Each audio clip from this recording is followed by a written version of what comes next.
If you like sports, if you like baseball, there's no better place to be than right here at Atlanta Fulton County Stadium. The tom-toms are going, the chop, the chant. These Braves fans are ready. A perfect night for baseball. The official York time is 8:28 and 10 seconds. Game time temperature, a beautiful October evening here in Atlanta, 70 degrees. And if you're looking for something encouraging, if you're a Braves fan, John Smoltz said, the heck with the start time. I want to go warm up. Went right out on the field. He is starting his warm-up tossers. The Braves have taken the field. Defensively, it's Gant, Nixon, and Justice around the outfield. Pendleton, Blauser, Lemke, and Bream, they make up the infield. Damon, Berryhill behind the plate. And a 15-game winner during the regular season. 2 more wins in postseason. John Smoltz is on the mound. We're set to get underway. And here to kick it off for you, welcome back for what I hope is at least 5 more, Professor. Here's Pete Van Wieren. Okay, thank you, Don. And good evening, everyone. The Pirates will send up Alex Cole, Jay Bell, and Andy Van Slyke here in the top half of the first inning. John Smoltz trying to become the first starting pitcher ever to win 3 games in a National League Championship Series. Jesse Orozco won 3 for the Mets in '86, but all 3 of those, of course, out of the bullpen. Did you like, or did you see what I saw, and did you like John Smoltz's approach to going out there and getting ready? He kind of jumped the gun on CBS. They were waiting. Normally there is a guy standing there who wants to hold you by the hand and walk you out. But I was watching John in the dugout, pacing a little bit. He said, the heck with this. Let's get it going. I think he was ready for this one about 5 minutes after last night's game ended. And here comes Alex Cole to lead it off for the Pittsburgh Pirates, as they try to do something that no National League team has ever done, bounce back from a 3-1 deficit and win a National League Championship Series. Alex Cole, 2 for 8 in the series.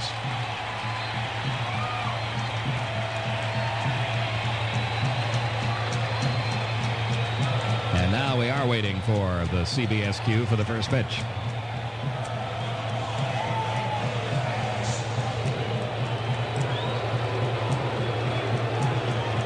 Plate umpire John McSherry brushes off home plate. We're set to get underway tonight from Atlanta.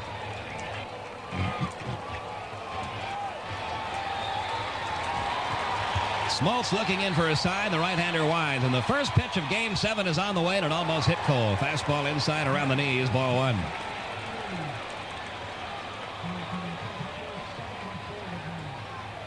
Here's the wind again by Smoltz, and a 1-0 pitch on the way, and it's high with a fastball, 2-0.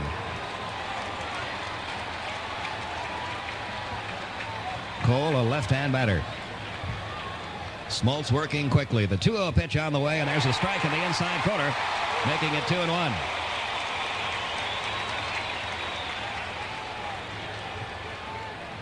Now the 2-1 delivery. High and outside with a fastball. 3-1 the count now, and Alex Cole. Jay Bell on deck.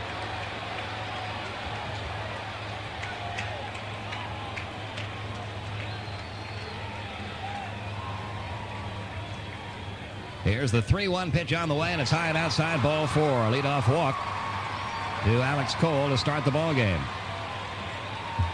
And that'll bring up Jay Bell, who for this series is 4 for 25. That comes out to a 160 batting average, and a home run here last night. He's driven in 4 runs.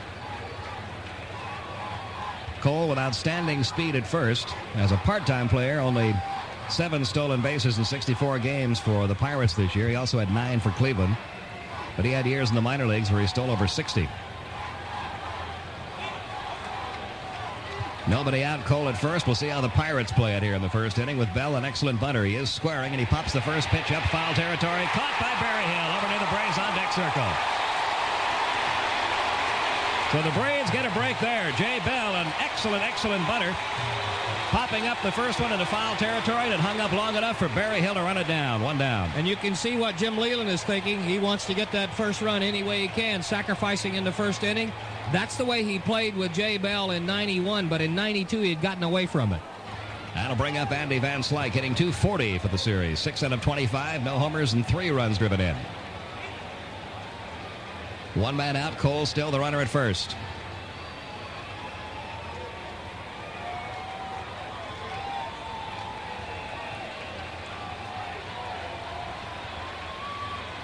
The stretch by Smoltz.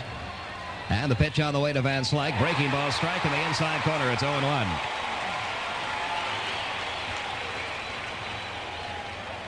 That breaking ball is a key. John pitching to Van Slyke. He gave him fits with it up in Pittsburgh. He had trouble with it down here. That's the pitch John needs to get out Andy Van Slyke. Cole getting a pretty good lead over at first. The look by Smoltz. The pitch on the way to Van Slyke. Fastball grounded fair. Past first baseman Sid Bream down toward the right field corner. Cole heading for third. They're going to hold him up there as the throw comes back. And in at second with a stand-up double is Andy Van Slyke. And the Pirates are threatening here in the first inning, with runners at second and third and only one man out for Barry Bonds. The Pirates have already set a National League Championship Series records for doubles. That was their 17th double in this series. Van Slyke's third. Barry Bonds up to 250 now for the series. He's 5 for 20. 4 of those hits coming in the last 2 games. He has a homer, hit that last night, and has a couple of RBIs. Runners second and third, one down. Let's see how the Braves play it here. If they pitch to him with first base open, they will not. They are going to walk him and load up the bases for Orlando Merced. Get ready. This could be a long ball game because there's going to be a whole lot of managing going on. And you've already seen it here. Jim Leyland going to the sacrifice with the second hitter of the game, and Bobby Cox walking intentionally the fourth hitter of the game. Here comes ball 3 intentionally wide. Orlando Merced moved up to the number 5 spot ahead of Jeff King. In the first 2 games against Smoltz, it was King hitting 5th, Merced 6th. So we'll see how that lineup maneuver pays off for Jim Leyland. Bases loaded now, and the intentionally wide ball 4 to Barry Bonds. It's Bonds at first, Van Slyke at second, Cole at third, and here's Orlando Merced, just 1 for 7 in the series. He's driven in 1 run.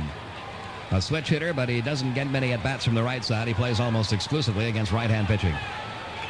And if you're Jim Leyland and they're going to walk him, this is the matchup you'd like to have right here, because Merced is a guy that hits more fly balls than he does ground balls. And he's going to hit to center or to left field normally. That's where the lesser arms are in the Braves outfield. Smoltz will work from the stretch. The infield double play depth. The pitch to Merced. A breaking ball strike in the inside corner. And it's 0-1.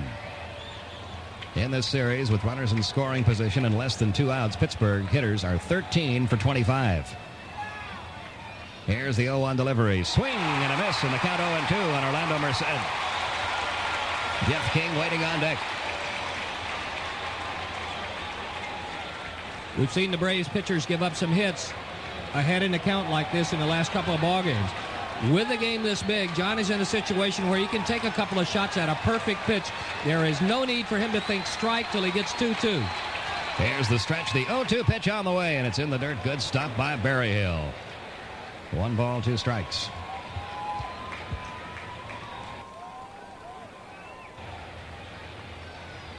One man out, bases loaded in the top half of the first inning. Smoltz also has tied a National League record for most career wins in the National League Championship Series. He and Steve Carlton each have 4 wins. It took Carlton 5 different playoff series to get that many. So Smoltz trying to claim a record all for himself tonight. Here's the stretch and the 1-2 pitch on the way. Fly ball, right field. Should be deep enough to score the run. Back goes Justice, shy of the warning track. He's got it. Tagging at third is Cole. He will score. Tagging at second, Van Slyke. He moves to third, and Pittsburgh is on the board first. It's 1-0 Pirates, as Merced drives in his second run of this series.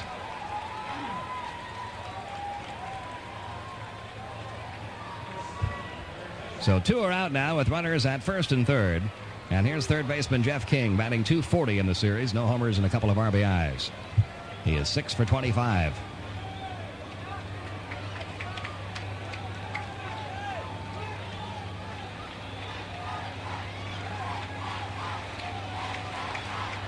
The stretch by Smoltz and the pitch on the way. King swings. It's a high fly ball. Foul territory, left field. Long run for Ron Gant, crossing into foul ground over the bullpen mound. Can't quite get it. He overran the ball.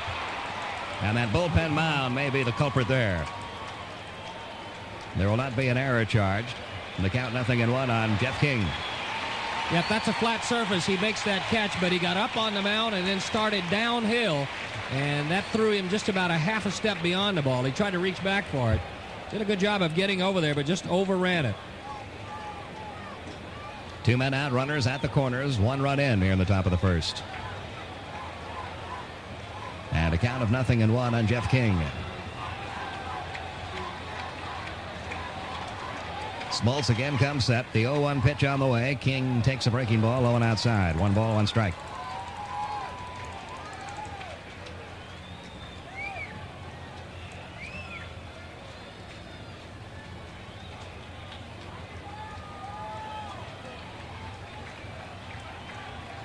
A throw goes to first. Back safely is Bonds.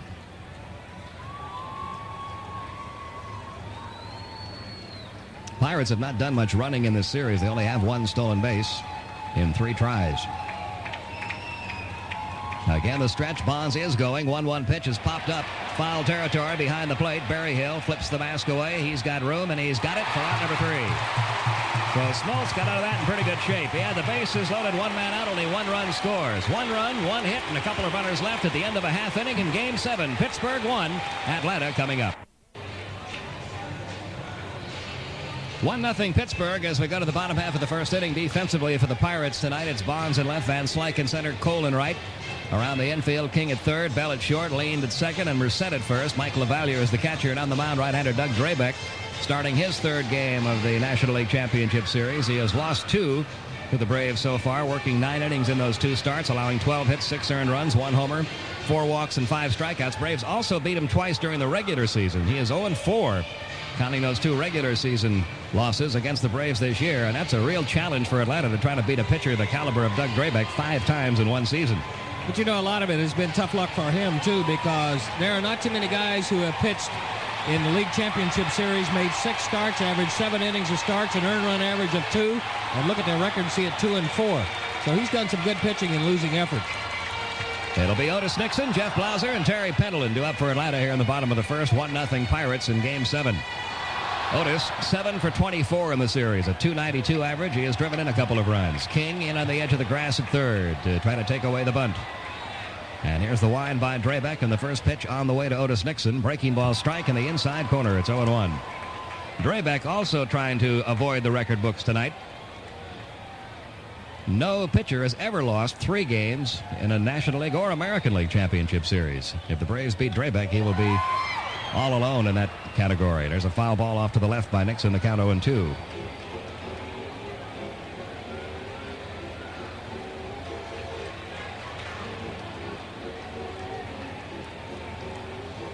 LaValliere gives the sign. Drebek into the windup. And the 0-2 pitch on the way. High with a fastball, 1-2.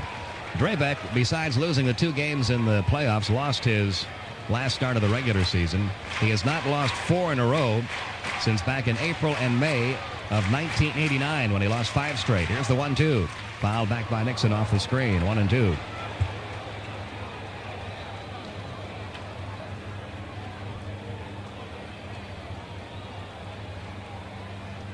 Outfield shallow and shaded a little bit toward left. With 2 strikes, King deepens at third. Here's the wind by Drebek again, and the 1-2 pitch on the way to Otis Nixon. Low and inside with a fastball, 2-2. Toronto beat Oakland today, 9-2. Blue Jays win the American League pennant, 4-2. And they await the winner of this one for the World Series opener on Saturday in the National League ballpark. Here's the 2-2 pitch on the way, and it's popped foul left side, slicing toward the seats, and it'll make it into the seats. And the count remains 2 balls, 2 strikes.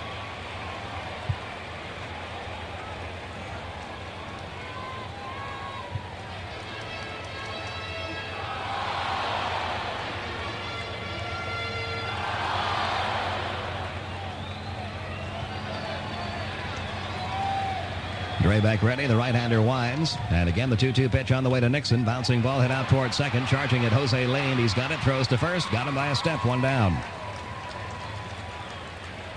And that'll bring up the shortstop, Jeff Blauser.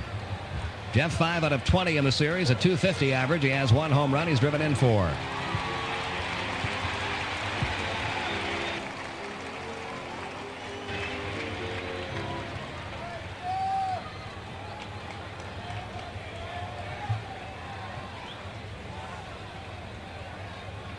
Here's the wind by Drebek, and the pitch on the way to Blauser. He takes it low, ball 1.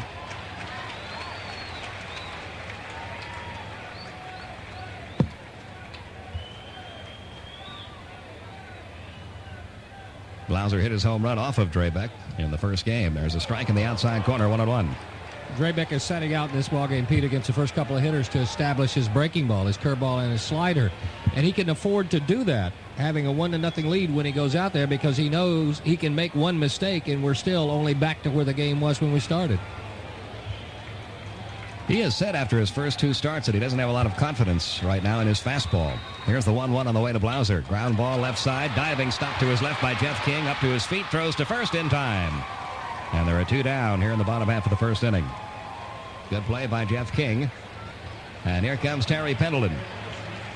Pendleton had a couple of hits last night. Now 6 for 26. A .231 average in the series with 3 RBIs. He is still only 1 for 18 hitting left-handed in this series, and that one hit was a bit tainted. That was kind of a borderline call on a ball that could have been easily ruled an error on the Pirate pitcher Bob Walk in Game 5 of the series. Drebek into the windup, and the pitch on the way to Pendleton. He takes a breaking ball low, ball 1. 1-0, Pirates leading it, bottom half of the first inning.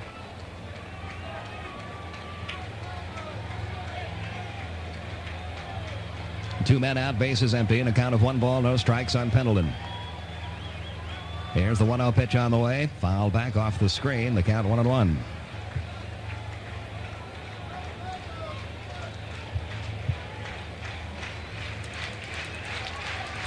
David Justice, the Braves' RBI leader in this series, waiting on deck.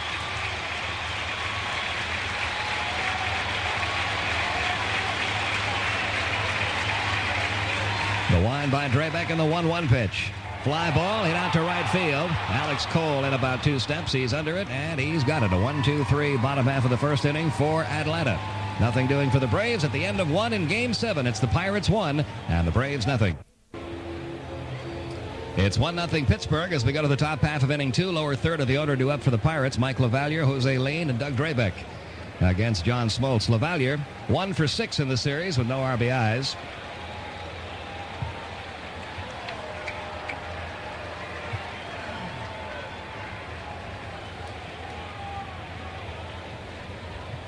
Left-hand hitter who shares the catching duties with Don Slaught.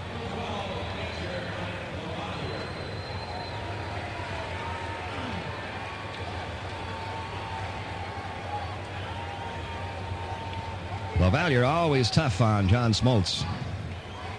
Lifetime of .550 hitter. 11 for 20. And the first pitch on the way to him. He takes a fastball a little bit inside. Ball 1. Pirates got a run in the first when Cole walked. Van Slyke doubled him to third. Bonds an intentional walk and a sacrifice fly by Orlando Merced. Here's the 1-0 pitch, and there's a high pop foul coming back toward the screen. Berryhill gives it a look, but this one will make it into the crowd. And the count 1 ball, 1 strike.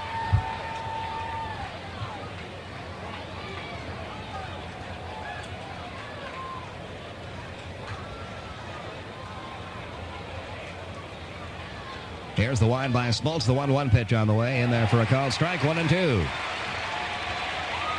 If you look at this Pirate lineup, the only 2 hitters in it who have hit over 300 lifetime against Smoltz are LaValliere at .550 and Orlando Merced, 6 for 16, .375. Here's the 1-2 pitch on the way. Swing and a miss, strike 3. Smoltz records his first strikeout. That might have been that split finger pitch that got LaValliere. It was, and he set it up perfectly, too. He started LaValliere off with a fastball, came inside with a fastball, dropped him a curveball. So if you're a hitter, you got to be thinking, well, here comes another fastball, and he threw him a perfect split finger, about knee-high on the outside corner. Now Chico Lean, 5 for 23 with 5 RBIs. And he's hit 1 home run in this series. Takes the first pitch a little bit high, ball 1. John's coming open just a little quick, Pete, and he's leaving his breaking ball up. When he stays closed a little bit longer, he gets a real downward bite on it. The 1-0 pitch, 1 hopper to third, fielded by Pendleton. He throws across to first in time. Lean's retired, 2 men out. And that'll bring up the pitcher, Doug Drebek.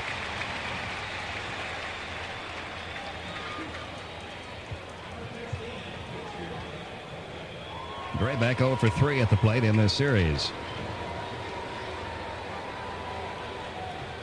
During the regular season, a 157 hitter. Not a bad hitting pitcher. He had 3 doubles and 6 RBIs during the regular season. First pitch to him is taken low, ball 1. He, of course, along with Barry Bonds, two guys who are probably in their last season as Pirates. A lot of talk that they'll be playing somewhere else next year. They both become free agents. Next pitch is popped up. Shallow right field, coming in Justice toward the line. He's under it. He's got it.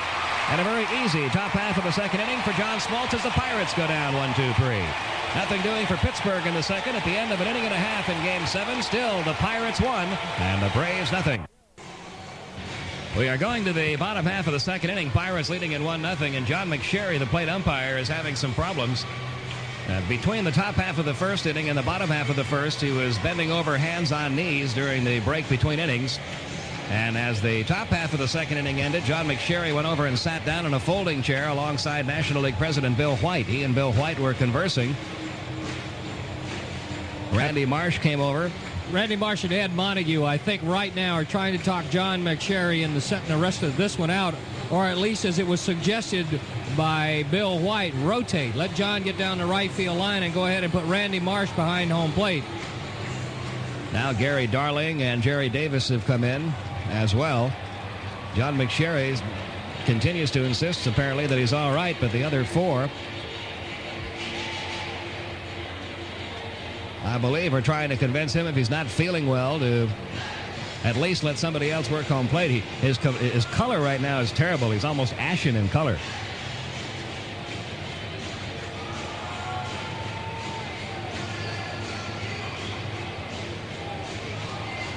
McSherry continues to stand behind home plate. The other umpires gathered around him. Montague and Randy Marsh are insisting that he rotate. And now Randy Marsh is heading down toward the umpire's dressing room, and apparently will take over behind home plate for John McSherry. I think it's a good idea. He does not look good. We are not privy to what's been going on down there, but just from the way John is walking, John is a big guy, but he's usually got a bounce in his step. Not right now. No, not right now. And boy, you hate to see anybody sick, but I'm glad he's not going to fight this one. Trainer Dave Pursley of the Braves coming out now to talk to John McSherry.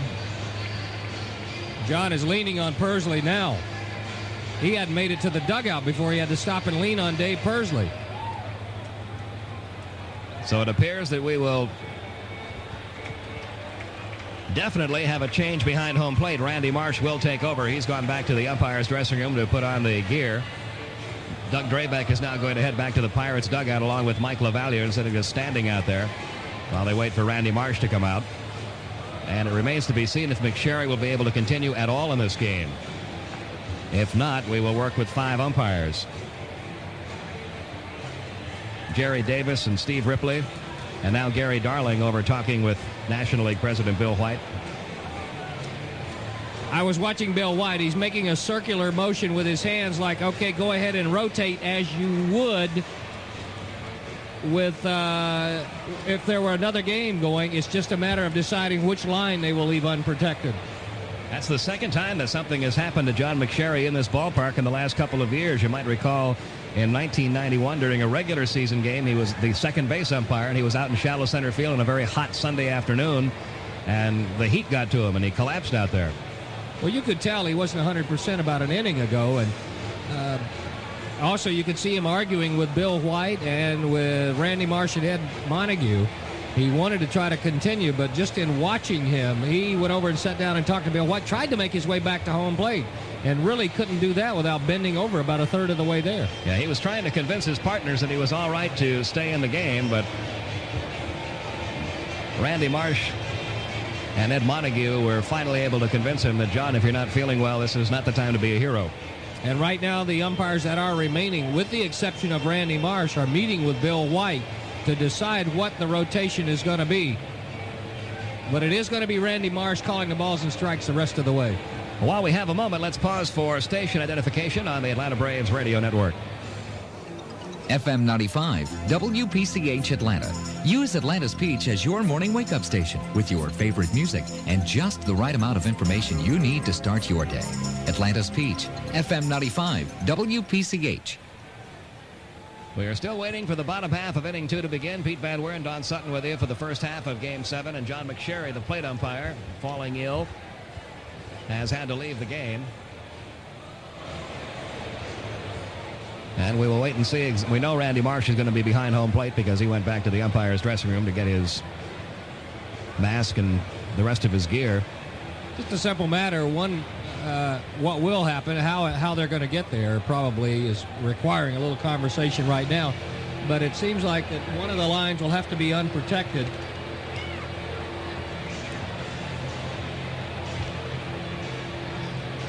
And I see that Skip Caray has volunteered to work the right field line in John's outfit.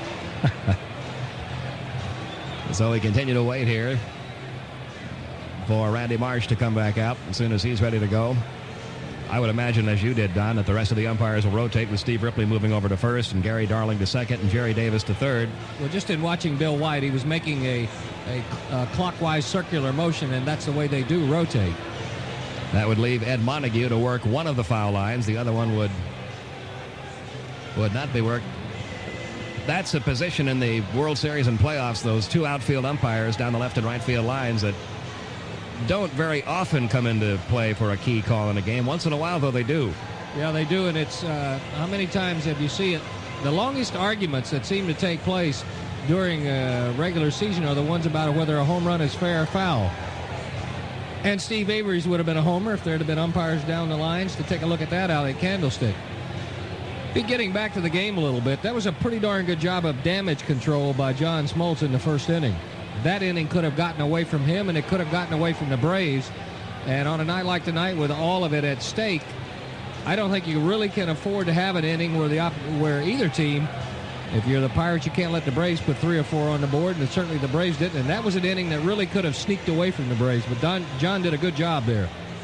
If it seems to be taking a little longer than it should for Randy Marsh to come out of the umpire's dressing room, keep in mind that the umpires, knowing this is Game 7, probably packed up all their gear, and they may already have it packed into an automobile somewhere or perhaps over in the Braves locker room, as every once in a while they'll ask the home team to ship their equipment back home for them. So they may have had to track down Randy's gear before he could even start to put it on.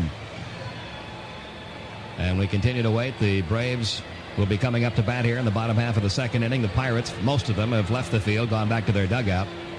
3 or 4 of them are still. Well, Andy Van Slyke is standing, and 3 are sitting out in shallow right field right now. Looks like one of those spring training lectures going on out there. And be prepared, it's going to take a little while longer, too, because when he comes back, Drebek is going to have as much time as he needs to get ready. So an unusual delay here in Game 7 of the National League Championship Series as John McSherry falls ill and has to leave the game after an inning and a half. We will pass along any further word that we receive on what it exactly was that happened to John. You want to go ahead and let's do the first 7 minutes of the roundtable? Get it out of the way. You worked a lot of games in the minor leagues where you only had, 2 umpires out there? 2 umpires. There used to be an umpiring crew of 2. They use 3 now in most of the minor leagues, but they used to have only 2 even at the AAA level.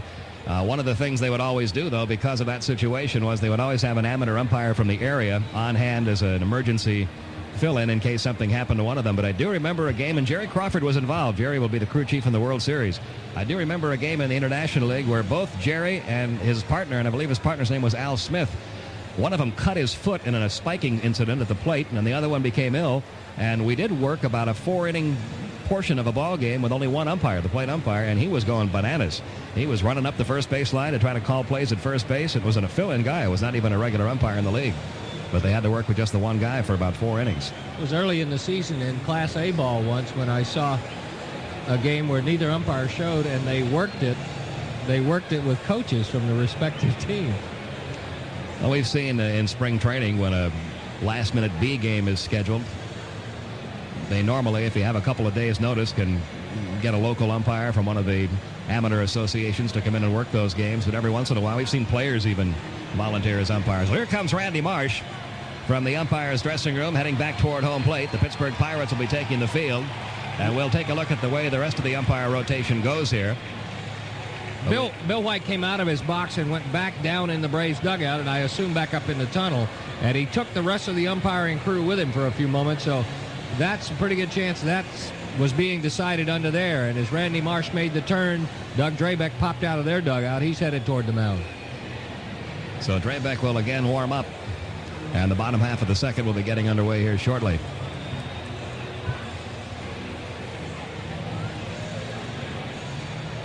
Doug Drebek, first of all, needed a baseball. Works better, doesn't it?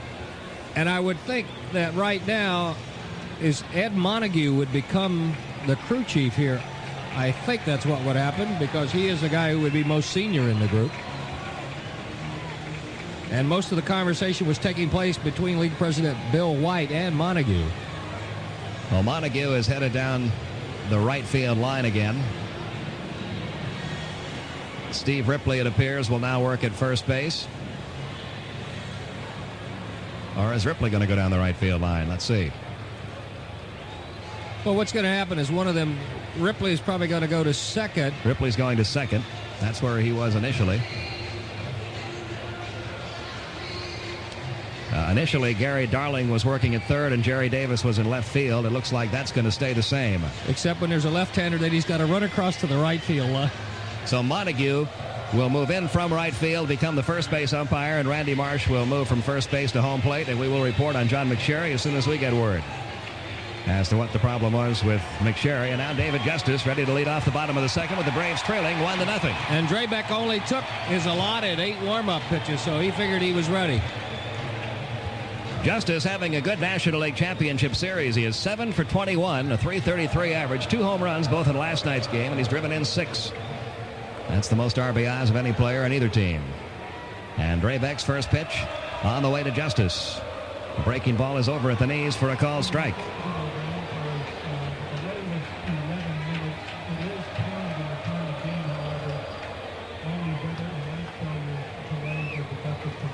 The overshift again on in the infield. We've seen that throughout this series by the Pirates. Here's the 1-strike delivery, and there's a foul at the plate. The count 0-2 on Justice.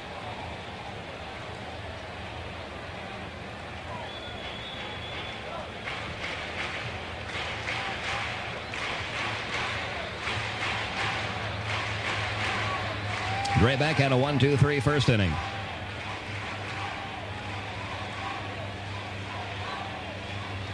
Here's the wind and the 0-2 pitch on the way. Hit foul down the left side up into the seats. Count remains 0-2.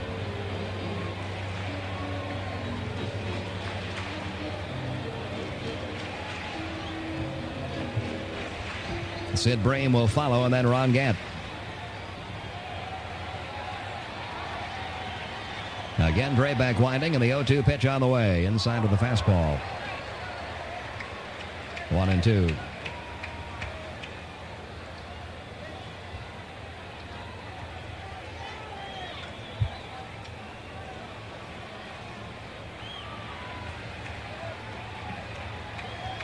Now the 1-2 pitch on the way, and it's outside. 2-2 on Justice.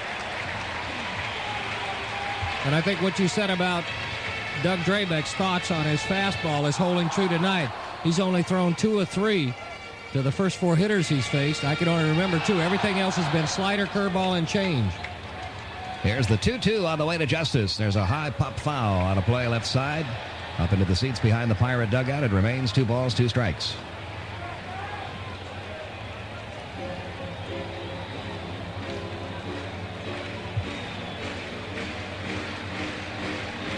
This, as it turns out, is the 19th time these two teams have played each other this year. Braves were 7-5 against the Pirates in the regular season. Here's the 2-2 on the way. Fouled away again left side. Still 2-2. The World Series opens Saturday night in the National League City. The Toronto Blue Jays waiting to see whether their flight will be to Pittsburgh or Atlanta.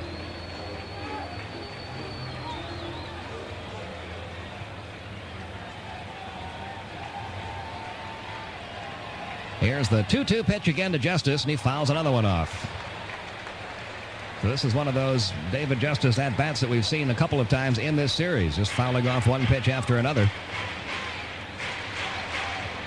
And staying alive with a 2-2 count.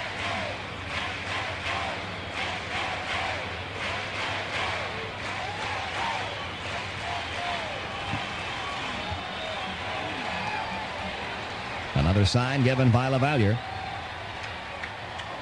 And again, the 2-2 pitch on the way to Justice. He hits another one foul off to the right side. And the battle continues between Drebek and Justice.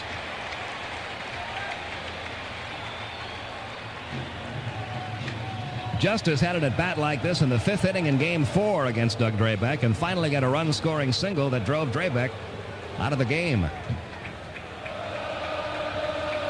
Again, the 2-2 on the way, started to go, and he did. And this time, Drebek wins the battle, striking out David Justice for out number 1 in the bottom half of inning 2. And now Sid Bream. Bream hitting .263 with a homer and 2 RBIs, 5 out of 19 in the series.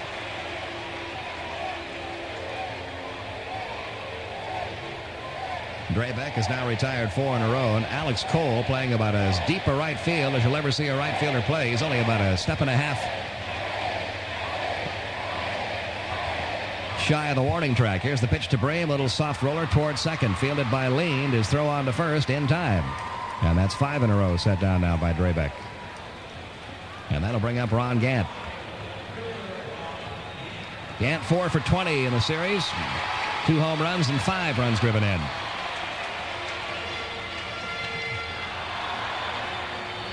Two men out, bases empty. Pirates leading at 1-0. We're in the bottom half of inning 2.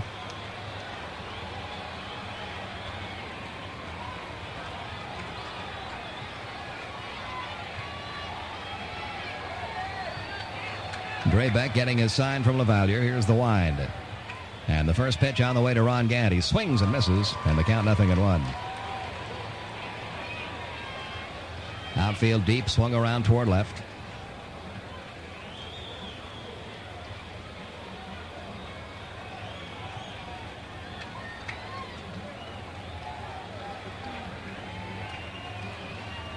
Again, the wind, the 0-1 pitch on the way. Swing and a miss, and the count 0-2 on Gant.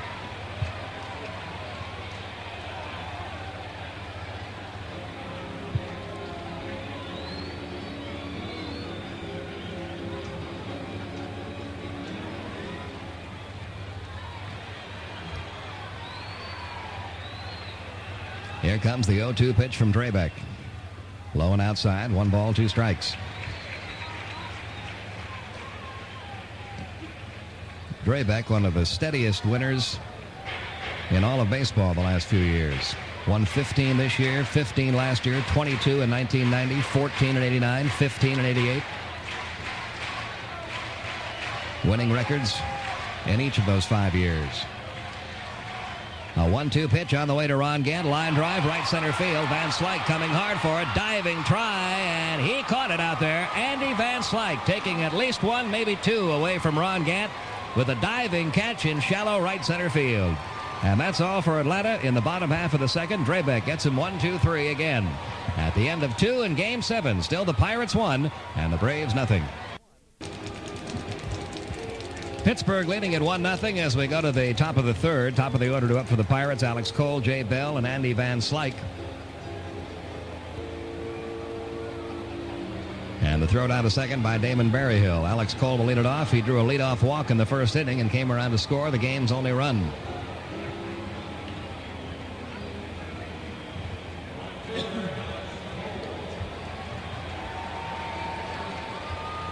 And John Smoltz ready to go back to work. Here's the wind. First pitch on the way to Cole. He takes a strike, fastball right through there. 0-1.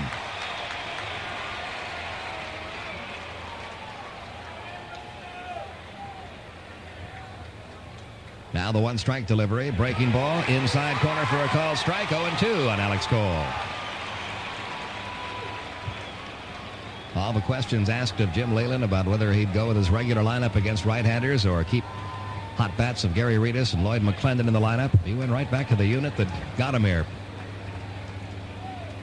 1-2 the count as the 0-2 pitch was low. Now the 1-2 on the way, and it's low again. Check swing by Cole. Didn't go, says Gary Darling. 2-2.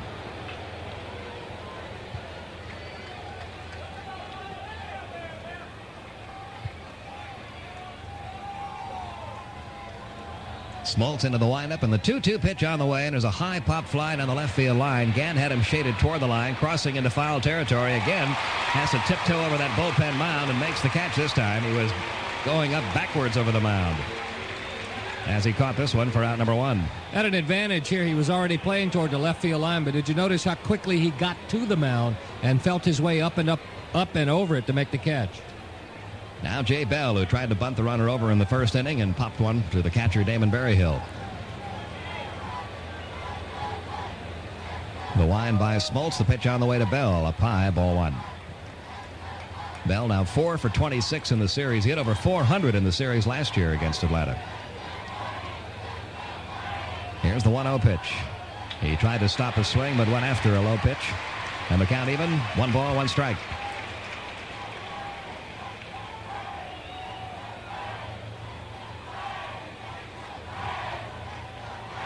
One man out.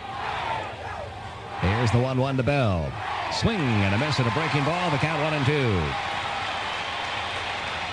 Andy Van Slyke, who has the game's only hit, on deck.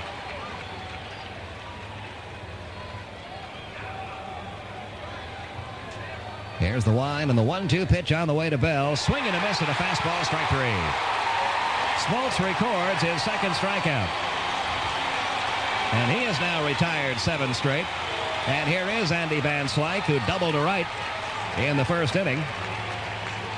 Now 7 for 26 in the series. 4 of those 7 hits for extra bases, 3 doubles and 1 triple.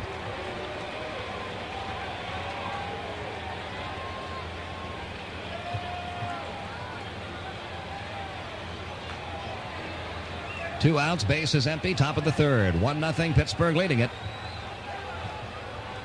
First pitch on the way from Smoltz. Taken low by Van Slyke, ball 1.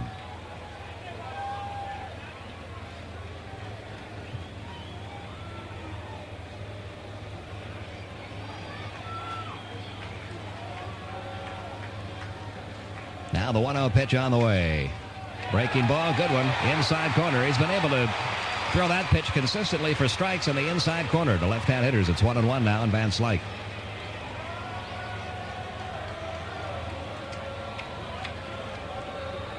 Now the 1-1 on the way. A little bit low, 2-1.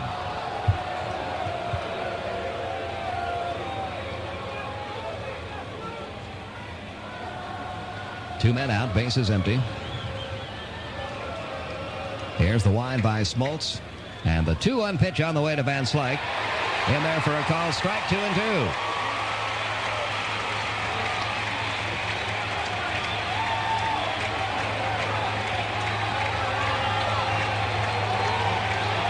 Smoltz, who led the National League with 215 strikeouts, into the windup. The 2-2 pitch. Hit foul on a play right side. Still 2-2 on Van Slyke.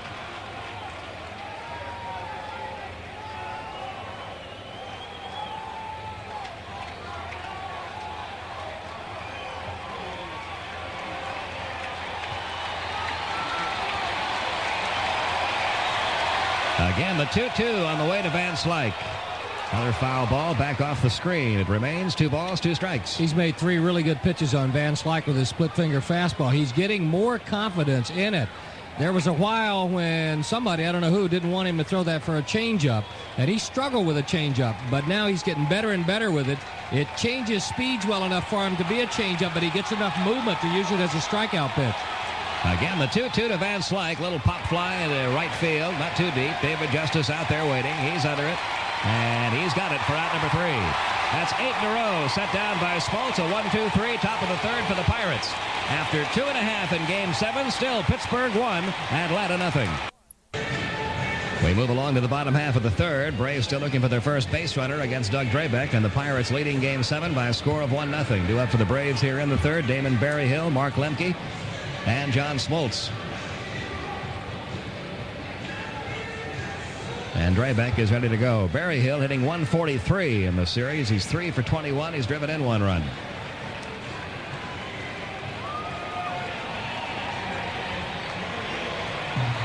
A .228 hitter during the regular season with 10 homers. And pretty much an Iron Man from September 18th on. That's the day Greg Olson went down after that frightening collision at home plate with Ken Caminiti. And his hitting actually picked up when he went in and started playing regularly. Hit about .270 for the rest of the year. Well, here we go. Bottom of the third. A 1-0 Pirate lead. And Drebek, who has retired 6 in a row, ready to go back to work.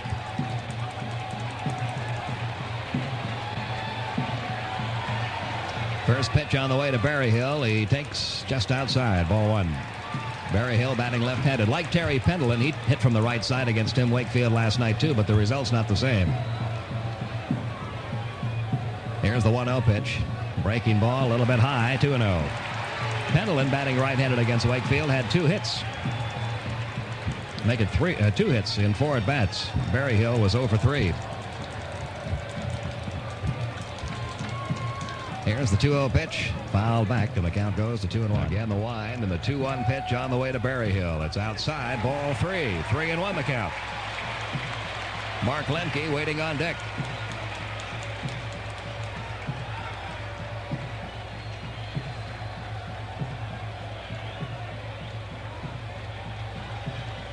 Now the 3-1 delivery, and there's a fly ball, deep center field. Andy Van Slyke going back, still going, off the wall.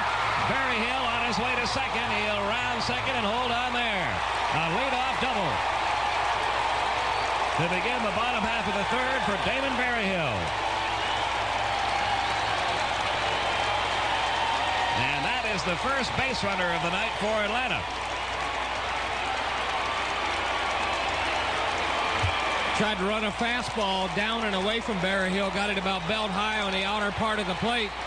Damon, a lot of the year, would have had the front side fly open, try to pull that maybe at a weak grounder to second. But he just drove that a couple of feet shy of a homer to left center. Now Mark Lemke batting .316, 6 out of 19 with a couple of RBIs. A runner at second, nobody out. Everybody on their feet here at Atlanta Fulton County Stadium. The stretch by Drebek. And the pitch on the way to Lemke on the outside corner for a called strike, 0-1. The chop and the chant reverberating around this place.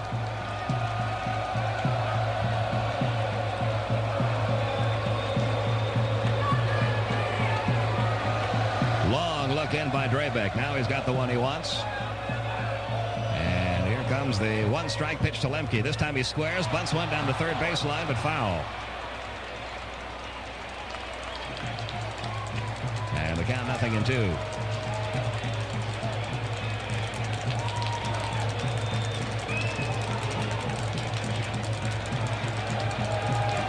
Pitcher John Smoltz on deck.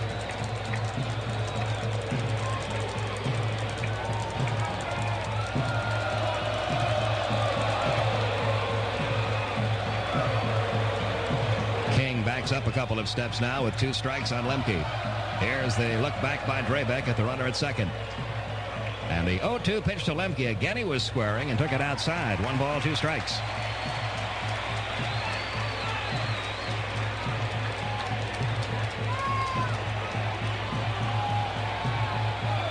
He may have been trying that on his own there with 2 strikes after King backed up. Now King has moved back in a couple of steps. Berryhill gets his lead at second. The look back by Drebek. And the 1-2 pitch on the way. Ground ball left side right at King. He's got it. Looks the runner back to second. Throws on to first in time. You can see what Lemke was trying to do there. He pulled King in at third with those bunts. And then tried to shoot one through the bigger hole on the left side. But he hit it right at King. So the runner remains at second with 1 out. And here's Smoltz. John's had a good series at the plate. He's 2 for 6 with an RBI. And a stolen base. He's trying to help himself here, trailing in the game 1-0 with a runner at second and 1 man out.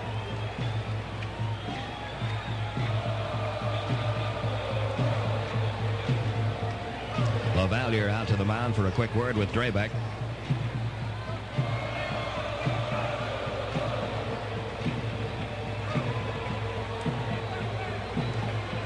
Down at second, Damon Berryhill gets his lead.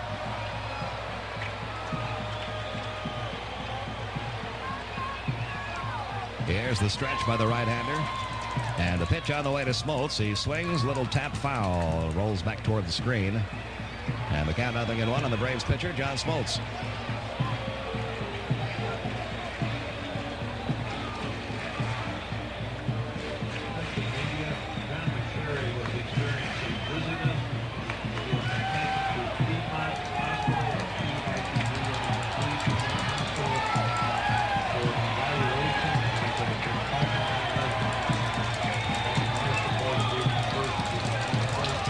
the stretch again by Drebek. And the 0-1 pitch on the way. Breaking ball outside corner for a strike. 0-2 now in Smoltz. We got a report on John McSherry. He was experiencing dizziness and has been taken to Piedmont Hospital for further evaluation. Ed Vargo, who's the supervisor of umpires, and Bill White, the National League president. We see them now returning to their seats behind the screen. Here's the stretch, and the 0-2 pitch on the way, and there's a looping line drive towards second, caught by a leaping Jose Lind. Right off the end of the bat by Smoltz. He might have even broken the bat there. And that is out number 2. Still a runner at second. Now it'll take a 2-out hit from Otis Nixon. 2-out hits were coming by the bushels full in the early part of this series for Atlanta, but been a little quiet lately. Otis grounded out to second his first time. Nobody plays a deeper second base or has more range than Jose Lind. If he's not back and not quick, that's a base hit for Smoltz. 2 outs with Barry Hill at second. Pirates leading at 1-0. We're in the bottom of the third in Game 7. Drebek steps off the rubber.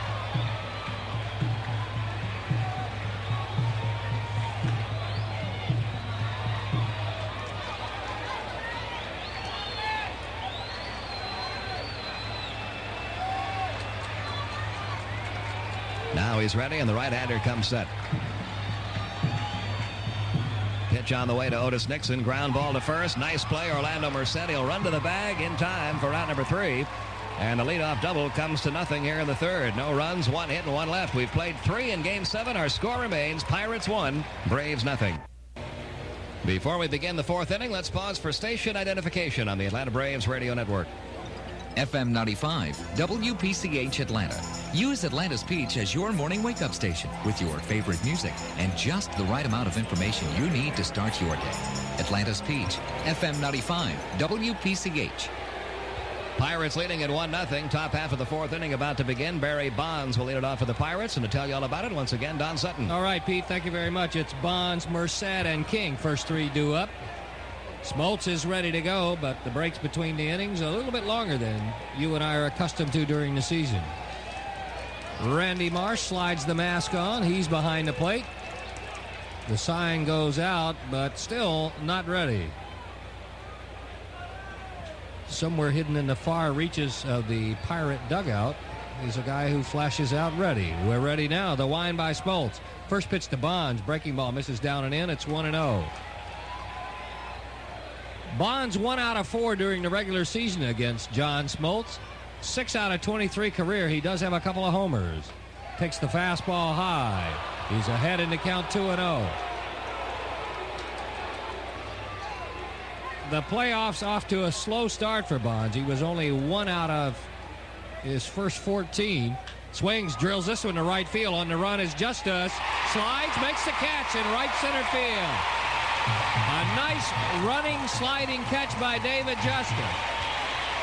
1 out here in the 4th inning, and that is 9 in a row set down by Smoltz. The height that ball was traveling, the lights might have come into play there. I think he was bothered in right field. Justice a little bit by those lights. He shied away as he made that catch. It's a good play. 1 gone. And here comes Orlando Merced. 1 out of 7 in the series, but he's driven home a couple. He starts his windup, does Smoltz, but Merced backs out. Here's the wind by John and the pitch. Hit on the ground towards second. Lemke is there. A 3-hopper. Takes his time. Goes to first. Merced is gone. 10 in a row set down by John Smoltz. And here comes King. King 1 out of 5 this year during the regular season. It was a solo home run. This year, the only time he's had any at-bats against John Smoltz. .231 for postseason play. A couple of RBIs, no homers. Big right-handed hitter. Open stance. First pitch from Smoltz. Breaking ball. A little bit low. It's 1-0. 2 gone. Top of the 4th. 1-0 Pittsburgh. The wind by Smoltz and the pitch. Fastball. Over but low. It's 2-0. How did the Pirates win their division? Well, they did it by beating up on their division. 32 games over 500. 61-29 against Chicago, Montreal, New York, and Philadelphia and St. Louis. 2 games under 500 against the West. The 2-0 hit on the ground toward third. Tricky hop for Pendleton. Off his chest. The throw to first. Got him. Nice play by Terry Pendleton. That ball up his leg, off his chest. He stayed with it, and they nipped King by a step. A 1-2-3 inning in the fourth. That's 11 in a row set down by Smoltz. Braves coming up, trail it 1-0.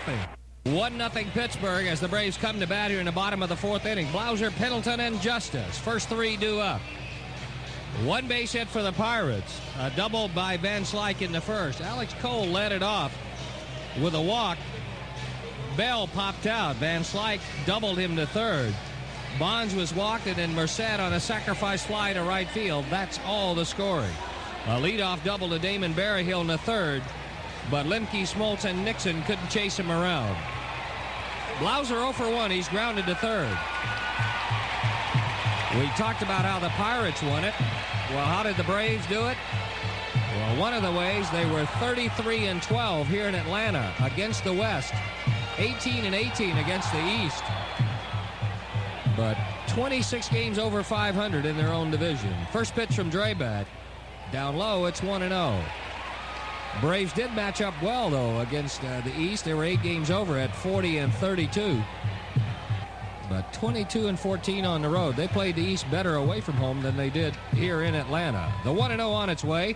That's popped out of play down the right field line. A ball and a strike to Jeff Blauser. 98 wins on the year for the Braves. Nobody in baseball did it better. Interesting note on the Pirates, too. You know the weather, they can get up there in the East early in the year and sometimes in the middle of the summer. First the pitch to Blauser. Breaking ball stays inside. It's 2-1. If you look on the Pirates ledger, not a single doubleheader did they have to play this year. The Braves, on the other hand, had to play 3 and won them all. That's amazing because there's a lot of rain in Pittsburgh. The Braves have run into it many, many times. Not so this year. Pitch to Blauser in over at the belt. It's 2-2. That seems like it wasn't Pittsburgh if you didn't get rained on. That's right. Count even at 2 balls and 2 strikes to Jeff Blauser. Jeff 5 out of 21 in postseason. A homer and 4 RBIs. The line by Drebek, the pitch. Down low. It's 3-2. Pendleton waits on deck. They played Blauser a couple of steps to pull in the outfield. The infield shaded a little bit toward the left side, too. Here's the 3-2. Swung on and missed. He got him with a breaking ball. Drebek with the 3-2 count went to his breaking ball, and Blauser comes up empty. The second strikeout of the night for Doug Drebek. And he has still only allowed 1 base runner. Here's Terry Pendleton. Pendleton fly ball to right his first time up. 6 out of 27 with 3 RBIs. 3 of those 6 hits coming last night. First pitch from Drebek. High with the fastball. It's 1-0.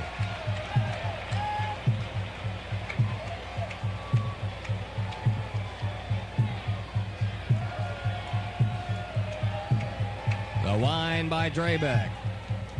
Didn't mean to. It's fouled away at the plate. It's 1-1. Pendleton with 21 homers this year. But he picked his time for him. 13 of the 21 either tied the game or gave the Braves a lead. It would do the same right here.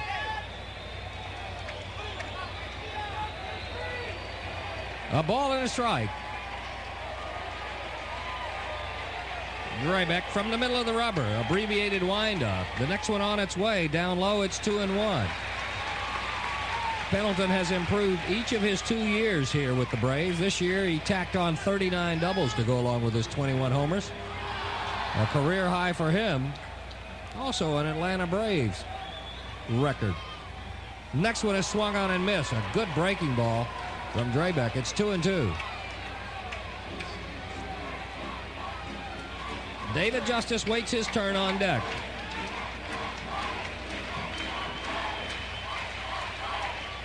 Pendleton at wide open stance. Bends at the waist. The 2-2 on its way. Hit on the ground toward first, but Reedus is there. He will outrace Pendleton to the bag. make that Merced being there, and 2 are gone.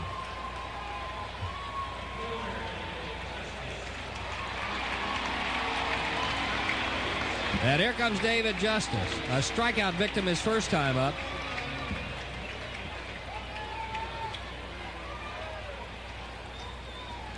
It took him a little while, but he's had it in gear offensively. 7 out of 22, a couple of homers last night, 6 RBIs. David against Drebek, a slightly open stance. First pitch from the right-hander, down low with the fastball. It's 1-0.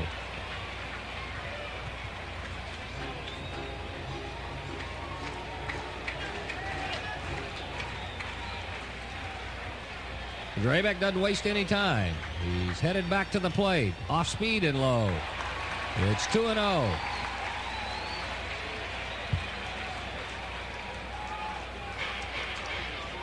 Justice, moderate success against Drebek in his career. Coming into postseason play, he faced him 16 times. He was 4 out of 16. 2 of them were homers. 1 of them coming this year when he went 3 out of 5. Here's the 2-0 pitch. Swung on, chopped on the ground to Merced. He will take it himself. So Drebek has himself an easy 4th. The Braves go 1-2-3. 4 in the books. Pirates still lead it 1-0. Pirates lead it 1-0. The only run coming in the first inning. Due up for the Pirates, Mike LaValla, Chico Lean, and Doug Drebek. You want a pitching matchup in a pitching duel, you've got it. Smoltz has held the Pirates to 1 hit. It actually set up the sacrifice fly for Merced. So he's allowed 1 double. Drebek has allowed 1 double, but he was able to pitch away from it.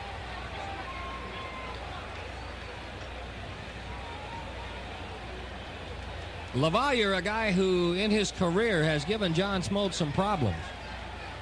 3 out of 5 this year, over 500 for his career. First pitch from John. High with the fastball. It's 1-0. John got him swinging on the split finger fastball his first time up. LaValla 1 out of 4 in game 1 against Smoltz. There's a fastball for a strike. It's 1-1.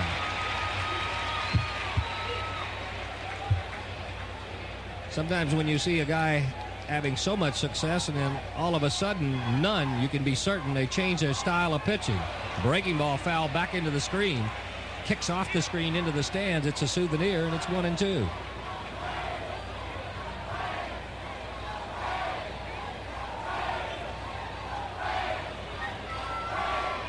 The wind by Smoltz. Pitch to LaValla. Slap left field side. Getting back into the stands. Still a ball and 2 strikes. LaValla 256 on the year. A couple of homers, 29 RBIs. He is a tough man to fan. He walked 44 times. He only struck out 21 times. And close to 300 at bats. Split finger misses low. It's even at 2-2. Tell you what, they Pirates got themselves a pretty good tandem here. And LaValla and Don Slaught. Both of them coming from other organizations. 2-2 on its way. Down low. It's full. 3 balls and 2 strikes. Combined, they had close to 550 at bats. Combined, they hit right at 295. They had 6 homers. They had 66 RBIs. That's pretty good production out of your catching core.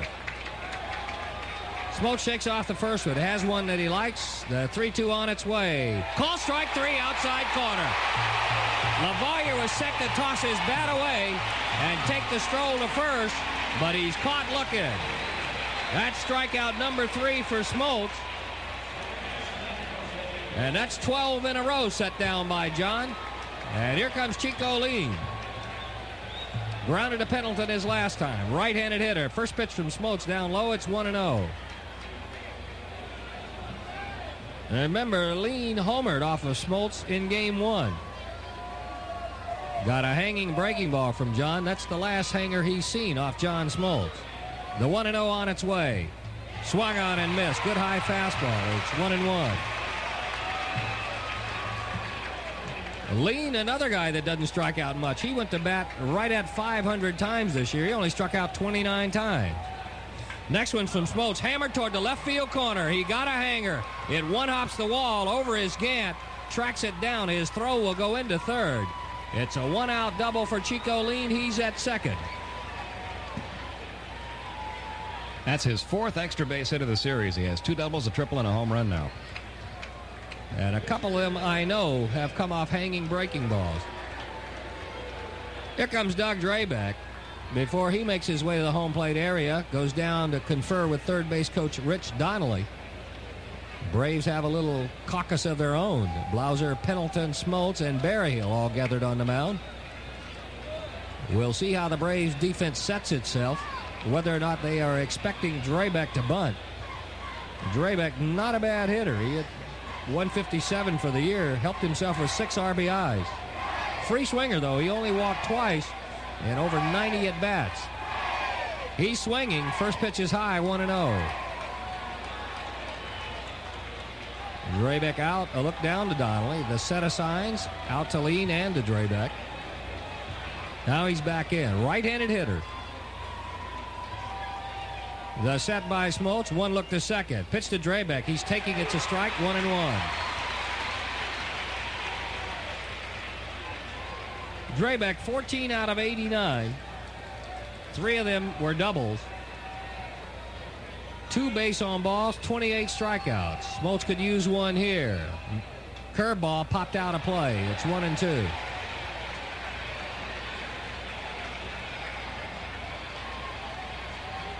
Drebek second on the Pirates during the regular season to Danny Jackson in sacrifice bunts. Jackson laid down 9 of them. Drebek with 8. 1 ball, 2 strikes.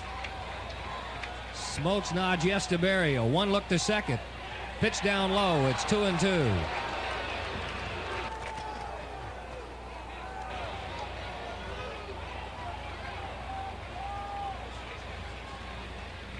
Drebek spreads out a little bit in the batter's box.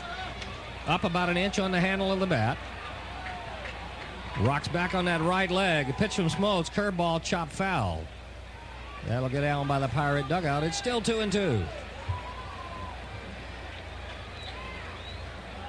Alex Cole waiting his turn on deck. Pete Van Wieren and Don Sutton with you.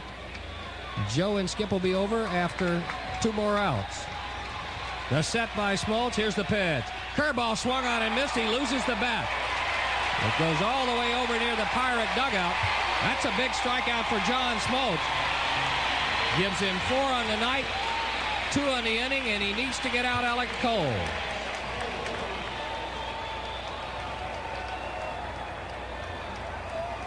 Cole, who came over to the Pirates in midseason from Cleveland for a couple of minor leaguers, a left-handed hitter. He's the only man in either uniform to have crossed the plate tonight. A leadoff walk to start the game. He eventually came around to score. His other at-bat, a fly ball to left field. The Braves shade him toward left field and play him shallow in the outfield. First pitch from Smoltz. Drill toward right field. Back goes Justice. Now he squares up and makes the catch. So the Pirates come up empty in the 5th. They get a base runner. Smoltz leaves him stranded. We're halfway home. Braves down by 1. Along with Skip Caray, this is Joe Simpson welcoming you back to Atlanta Fulton County Stadium for the second half of tonight's ball game. Pirates leading at 1-0. And so far it's been all pitching. John Smoltz has retired 15 of 16. 15 of his last 16, although he did give up a run after the leadoff walk to start the ball game. And Doug Drebek has retired 11 of the 12 batters he has faced tonight. The only interruption for him was a leadoff double by Damon Berryhill in the 3rd inning.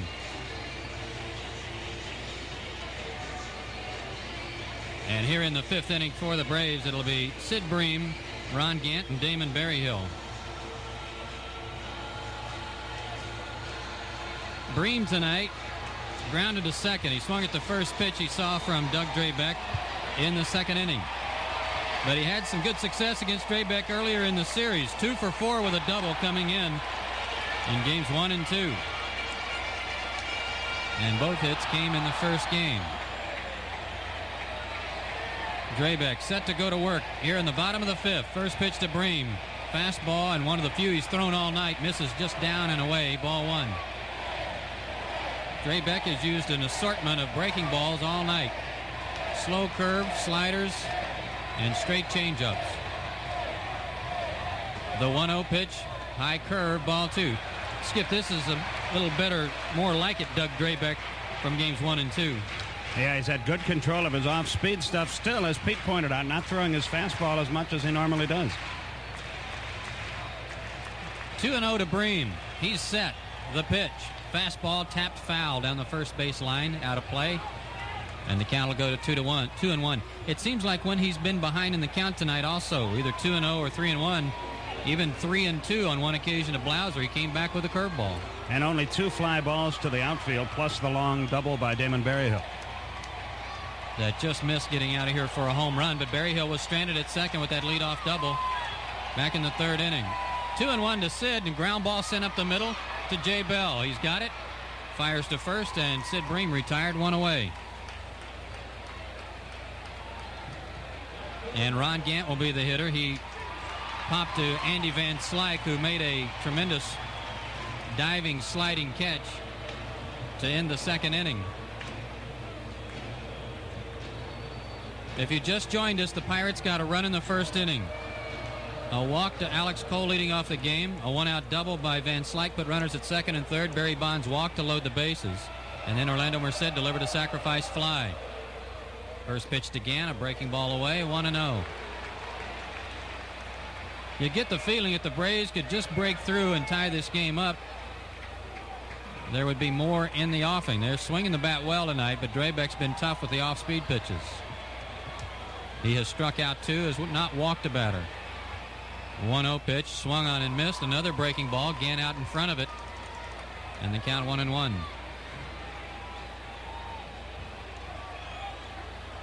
Ron 1 for 4, make it 1 for 5 in the series against Drebek with a strikeout. But he does have 2 home runs against the Pirates this year in the NLCS. 1-1 pitch to him. Off-speed pitch again, swung on and missed. A ball and 2 strikes.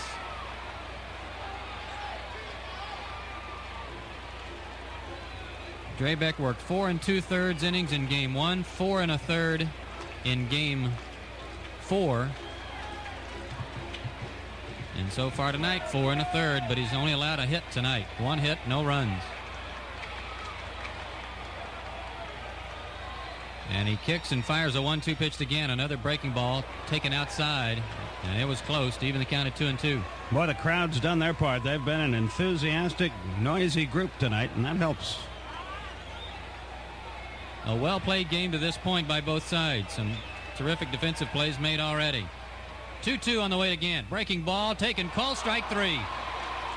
Ron started to pull the trigger, checked his swing, but the pitch was called a strike. And that's 3 for Drebek as Gant goes down. And here's Berryhill, who doubled to lead off this 3rd inning. But then Lemke, who tried to bunt once to get him over, grounded to 3rd. Berryhill forced to stay at 2nd base. Smoltz fought a pitch off and hit it out into shallow right field, but Lean was able to haul it in. Berryhill had to stay at 2nd. There's a strike to Berryhill, 0-1. Boy, he's not going to be able to straighten out his right arm tomorrow, Drebek. Breaking ball after breaking ball. And good ones. The 0-1 pitch to Berryhill. Swung on, line hard, 1-1 hop to Chico Lean, but he's got it. Throw to first in time. And Doug Drebek has retired 14 of the last 1-0 Pirates to score. 1 run, 2 hits, no errors for Pittsburgh. No runs a hit, no errors for the Braves. John Smoltz completing his warm-up tosses. And he's looked mighty strong tonight, even though he's given up a leadoff walk that cost him a run in the 1st inning. Before we get to the 6th inning, let's pause for station identification here on the Atlanta Braves Radio Network. FM 95, WPCH Atlanta. Use Atlanta's Peach as your morning wake-up station with your favorite music and just the right amount of information you need to start your day. Atlanta's Peach, FM 95, WPCH. For the Pirates, in the 6th inning, it'll be Jay Bell, Andy Van Slyke, and Barry Bonds. Jay Bell tonight, 0 for 2, a pop-out trying to bunt in the 1st inning, and also struck out. He's 0 for 9 against Smoltz in the series. And John kicks and fires a breaking ball swung on and missed by Jay Bell, 0-1. John's had good stuff. It'd be a shame if that leadoff walk came back to haunt him. Boy, it sure would, and now fatigue is going to play a part in this thing for both pitchers, I would think. They've both thrown a lot of innings in this series and throughout the year. Bell stepped out, Now Smoltz ready to go to work. The 0-1 pitch. Called strike 2 on the outside corner. Good fastball. And quickly Smoltz ahead 0-2. He was retired 15 of 16 going back to the intentional pass to Barry Bonds in the first inning. 0-2 pitch fouled off out of play. Count stays 0-2.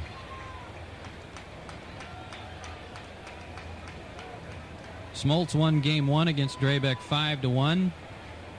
And he was victorious in game 4 by a score of 6-4. 0-2 pitch to Bell. Swung on, line drive, left field, base hit. Might be extras. Gann over to play it off the wall. Jay Bell hustling into second base with a leadoff stand-up double here in the 6th inning for the Pirates. His first hit against John Smoltz in this series. Boy, and that really hurts because he made him look absolutely helpless all 3 times up tonight and throughout the series, but not this time. To Bell's credit, he really cranked it. Looked like he got a hanging breaking ball and was able to turn on it. Right out over the plate. And now the heart of the Pirate order, and with that, the Braves bullpen will get busy. Smoltz took a lot of time before the start of this inning getting loose. He would throw a few pitches, change balls with umpire Randy Marsh. It took him a little bit longer this inning to loosen up than it has earlier tonight. Andy Van Slyke, the hitter. Breaking ball swung on and missed. It bounces in the dirt, blocked nicely by Berryhill. Bell will have to hold at second as Van Slyke went after what looked like a split finger pitch in the dirt. 0-1.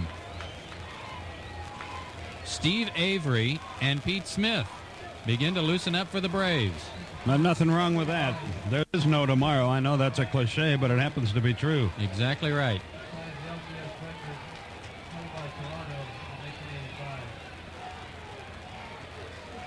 Smoltz looks in for the sign. Takes his time as Berryhill flashes a series with Bell at second base. The 0-1 pitch, another breaking ball. This time just missed a little bit low. And the count 1-1. With Cole at first and 1 out in the first inning, Van Slyke hit a hot shot down the first base line, and a bad hop bounced over Bream's glove and down into the right field corner. That put runners at second and third and set up the walk to Bonds and the sacrifice fly by Merced. Van Slyke has also popped to right. 1 for 2 on the night. The 1-1 pitch. Another breaking ball grounded slowly up the middle, but it'll be into center field for a base hit. Jay Bell being waved home. He will score standing up as the throw comes into second base.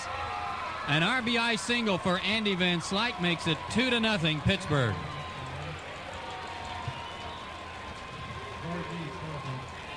Well, Bell hit the daylights out of his base hit down the left field line, but Van Slyke just hit that in the right spot. A routine ground ball, but they had him played Lemke over in the hole, expecting him to pull, and he guided it up the middle. And the way the Pirates are playing right now, defensively and with the pitching of Doug Drebek, each additional run becomes even bigger, and Barry Bonds will be the hitter with a runner at first and nobody out. Bonds drew the intentional pass in the first and hit a rocket to right field his last time up, but Dave Justice was able to make a sliding catch. First pitch to him.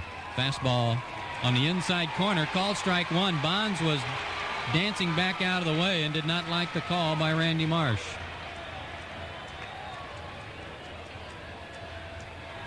Bonds now 0 for 4 against John Smoltz in this series, but he's drawn 4 walks. The pitch way inside this time, and the count evens at 1-1.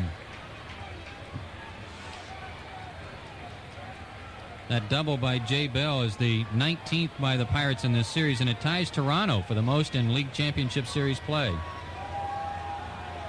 Throw to first. Van Slyke is back.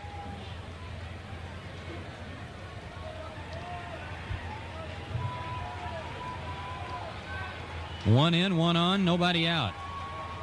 A 1-1 count to Barry Bonds. And the pitch, breaking ball, swung on and hit foul back to the screen, and he's in the hole 1-2. But he's a different looking hitter, isn't he, than he was in the first few games of this series when he was sort of feeling for the ball and very tense. You might get him out now, but he's getting his cuts. That's exactly the difference, Skip. He's not trying to just put the ball in play. He's trying to scald it. Van Slyke, 12 out of 15 in stolen bases on the year, takes his lead at first. And the 1-2 pitch to Bonds. Swung on and popped up on the infield. Right out in front of home plate. Pendleton calls off Berryhill and makes the catch, one away. And that's a big out for John Smoltz.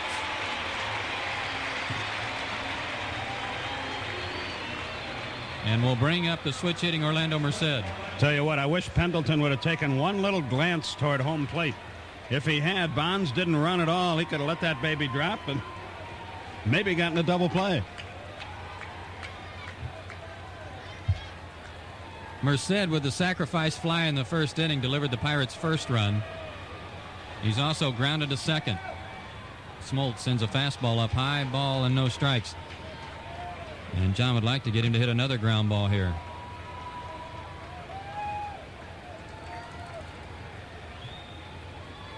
That hit by Van Slyke with the runner at second base makes the Pirates 14 for 28 with less than 2 out and runners in scoring position. Throw to first. Van Slyke back again.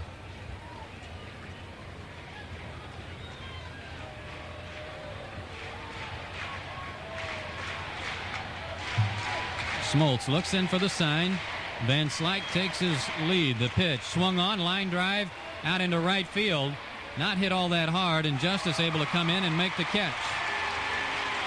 A soft liner hit off the end of the bat by Merced, and there's 2 down. And with Van Slyke still at first, Jeff King will be the hitter. 2-0 Pittsburgh. King is popped out to Berryhill, and he's grounded to third. Nice play by Pendleton on that one after he got a tricky hop. Played it off his chest, recovered, and threw him out. Again, a throw to first. Van Slyke back easily. Avery and Pete Smith continue to throw in the bullpen. Top of the 6th. 2 outs. Smoltz from the stretch. The pitch, a curveball way up high, and the count 1-0. Like John tried to throw that one a little bit too hard and didn't get much on it. Didn't get much snap on it. Another mistake with that curveball. Here's a guy can hurt you. He's got good power. And he likes the ball up. He's hit the ball hard in this series when Braves pitchers have left the ball upstairs. He is 0 for 8 in the series against Smoltz, but Bell was 0 for 9 before his leadoff double here in the 6th.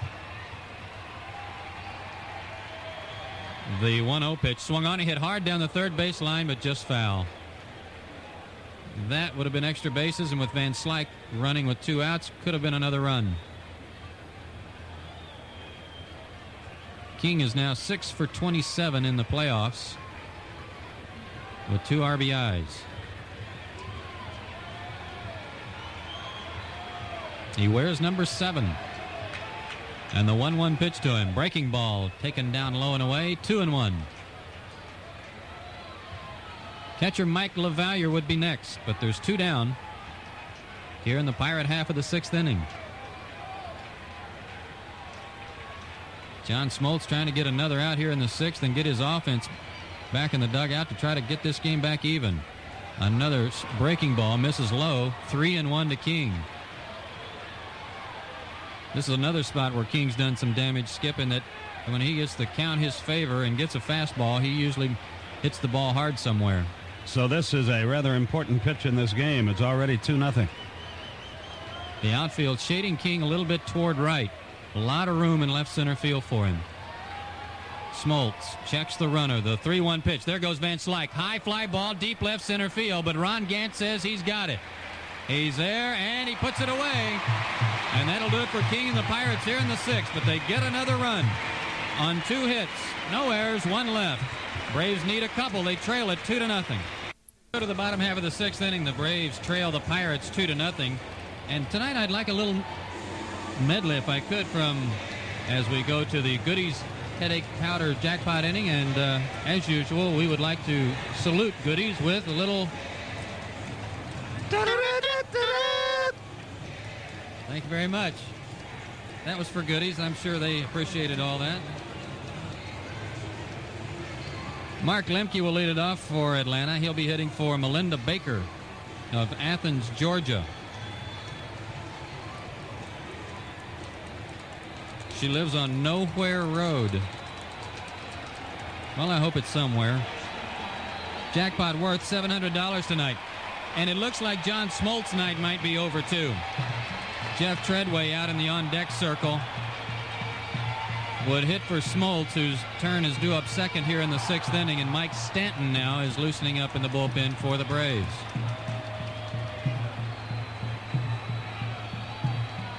Lemke 0 for 1. He grounded to third, his only time up. Looks at a curveball. What's new from Drebek? 0-1.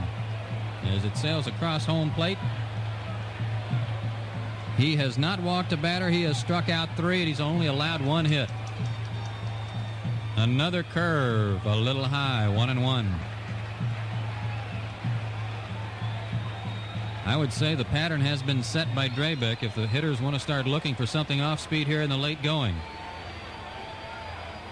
1-1 pitch, fastball, swung on and missed. Lemke went after a high one, fouled it off at the plate, 1-2. About the time you start looking for it, that's when he'll zip that Swifty at you.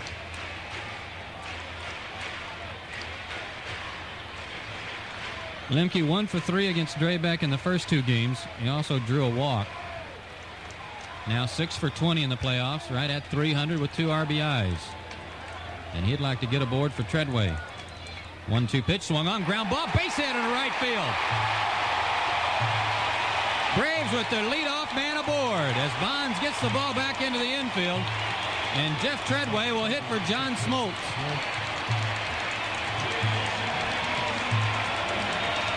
And Jeff will be hitting for Alton Mullis of Yulee, Florida. So a good start for the Braves as Lemke singles here in the 6th inning. Treadway hit .222 on the year, 3 for 17 as a pinch hitter. And now the Pirate bullpen gets busy. The right-hander is Bob Walk down there. I can't tell yet who the left-hander is. It's like Bob Patterson. First pitch to Treadway. Fastball up high. Ball 1. And this crowd is getting into it now. 2 runs, 4 hits for the Pirates. No runs, 2 hits for the Braves. And don't forget that Bob walked through 9 innings on Sunday night. Drebek looks in for the sign. He is set at the belt. Checks Lemke. The 1-0 pitch to Treadway. Fastball swung on and missed. 1-1. Like he cut the fastball there and got it to sink a little bit as Treadway swung right over the top of it. But Jeff's a good low ball hitter and couldn't quite reach that one. 1-1.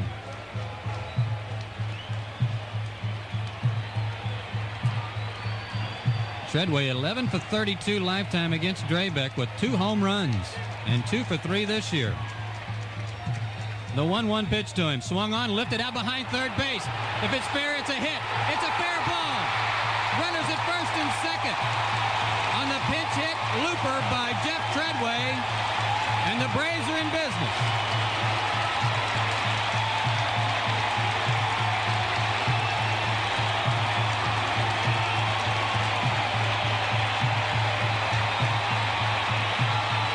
And this crowd comes to life as Otis Nixon steps to the plate. And let's see how Bobby Cox plays it. Ray Miller, the pitching coach for the Pirates, is going to make a trip to the mound, and Jeff King and Mike LaValliere were already there.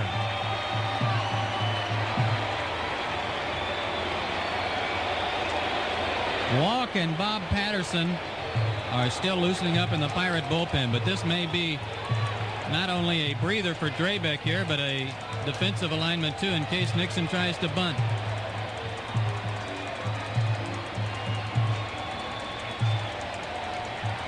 Well, here's your shot, Joe. You're not going to get many against this guy, and here's your shot.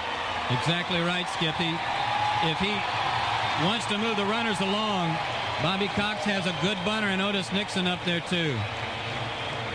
Otis was 3 for 3 off Drebek in Game 4, but he only had 2 career hits against him before that in almost 30 at-bats. He's 0 for 2 tonight. Grounded to second, grounded to first. And the tomahawk chant is out. Lemke at second, Treadway at first. Nobody out, 2-0 Pirates. Otis waiting patiently at the plate. Drebek now has the sign. Let's see how the Braves play it. Otis is squaring. He drops a bunt down. A good one off the plate. This may be a hit. It is. Bases are loaded.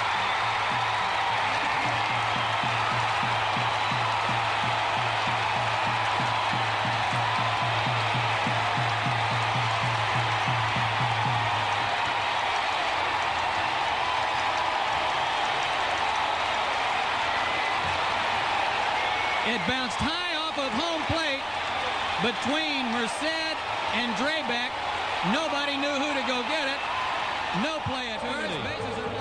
Blauser 0 for 2 tonight. A ground out and a strikeout, but he's handled Drebek in the series before tonight. 2 for 5 with a homer.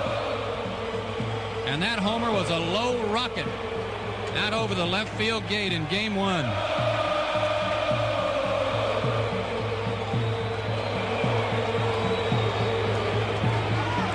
Lemke at second, Lemke at third, Treadway at second, and Nixon at first. The first pitch on the way to Blauser. Down low, ball 1. The Pirates defensively are playing in at the corners and playing for 2 up the middle. The outfield shades Blauser a little bit to pull. Anything but a comebacker to the mound.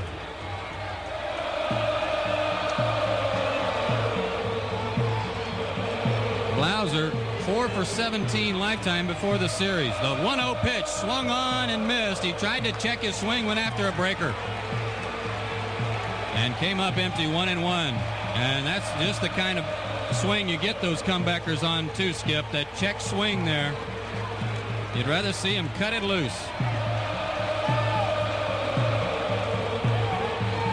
Bases loaded, nobody out. Braves trail it 2-0. Drebek works from the stretch. The 1-1 pitch to Blauser. Breaking ball outside. 2-1. Tried to get him to chase a slider, and he didn't offer.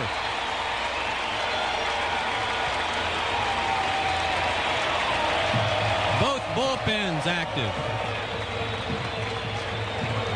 Smoltz goes 6 innings, gives up 4 hits and 2 runs. Walked 2, struck out 4. But Drebek in trouble. And the 2-1 pitch to Blauser. Swung on, lined at King. He's got it. Step on third, double play. Lemke got hung out to dry on the line drive off the bat of Blauser that hooked right near the bag. King backhanded it, stepped on the bag. 2 down now, runners at first and second. What a tough break.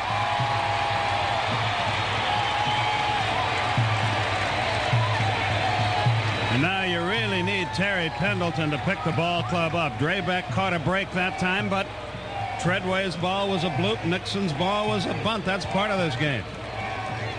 And Skip, this is part of what Pendleton talked to us about in the pregame interview.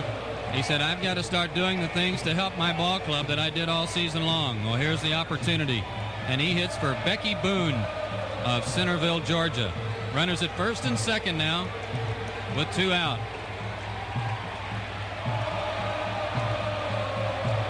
Terry 0 for 2 with a fly out and a ground out. Stands in there. Drebek works to him. Breaking ball swung on and missed. He had a home run cut, but came up empty. Pendleton 0 for 8 against Drebek in the series.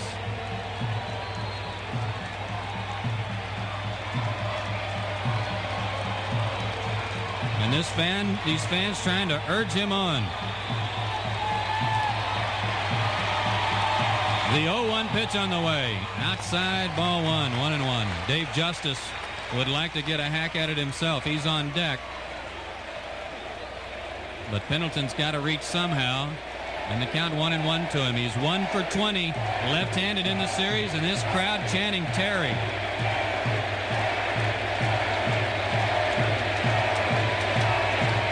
Drebek gets the signs from LaVallia, works from the belt. Checks the runners. A 1-1 pitch. Breaking ball grounded down the right field line, but foul as Merced grabs it behind the bag. And the count 1-2, and still a steady diet of breaking pitches. And right where they've been trying to work Pendleton during this whole series, which is right in on his shoe tops or hard stuff in on his hands.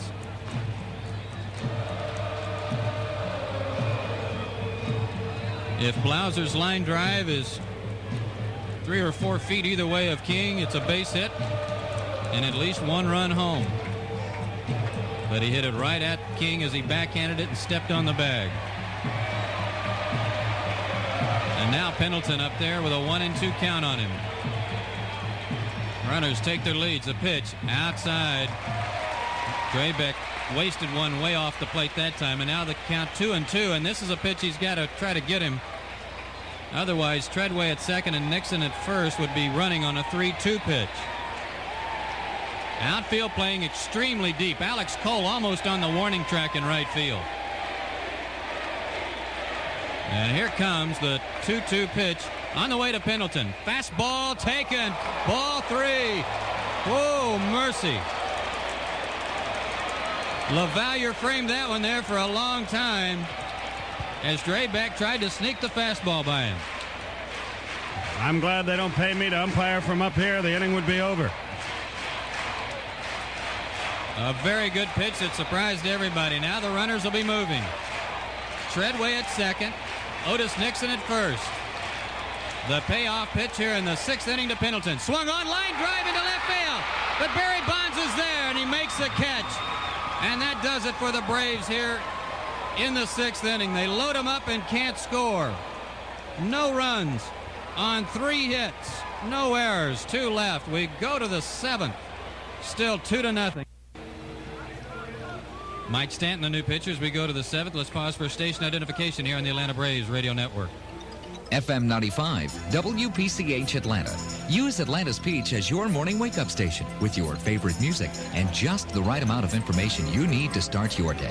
Atlanta's Peach, FM 95, WPCH. And here for the play-by-play call as we go to the 7th, Skip Caray. Okay, thanks very much, Joe. Mike LaValliere will lead it off. Mike Stanton is the new Atlanta pitcher. Avery is throwing in the Atlanta bullpen once more with Pete Smith. LaValliere doesn't normally hit against left-handers, but he does so now against Stanton, who delivers. A fastball hit into left field like a shot. Base hit. All I know about these Pirates is their right-hand platoon guys murder right-hand pitching, and their left-hand platoon guys murder left-hand pitching, or at least that's been the case in this series. So LaValliere is aboard to start the 7th inning. Mike Stanton is working in his 5th game of the series. In 3 2/3 innings, he's given up 1 run. It was unearned, so his earned run average is perfect. Chico leaned is 1 for 2. It was a double. Drebek is on deck. The stretch. The pitch to Lean. Fastball high and away. 1 ball, no strikes. It would not surprise us at all if they pinch hit for Drebek. Bob Walk came walking in from their bullpen after the inning. Drebek pitched 5 brilliant innings. Got hit rather hard in the 6th, so we'll let Jim Leland make that choice. LaValliere does not run well. He edges away. The pitch is to first, and he scrambles back easily. He was only a step or so off the bag. Lean takes a look at Rich Donnelly, his third base coach. 2-0 Pirates in the 7th in Game 7. The stretch pitch. Fastball foul to the screen, so the count evens at a ball and a strike. Lean is now 6 out of 25 in the series. With a homer and 3 doubles. He's driven in 5 runs.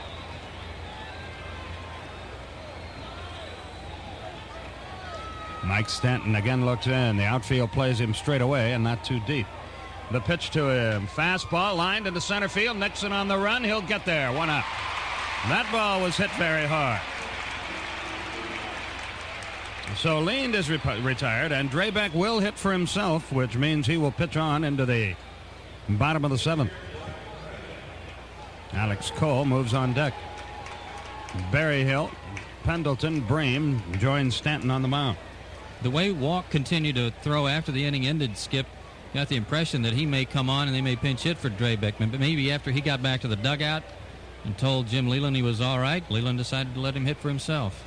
Either that or he's just going to use him to bunt here and then make the change. But we'll find out about all that as we go along. Runner at first, 1 out. Drebek tonight has flied to right. He has struck out.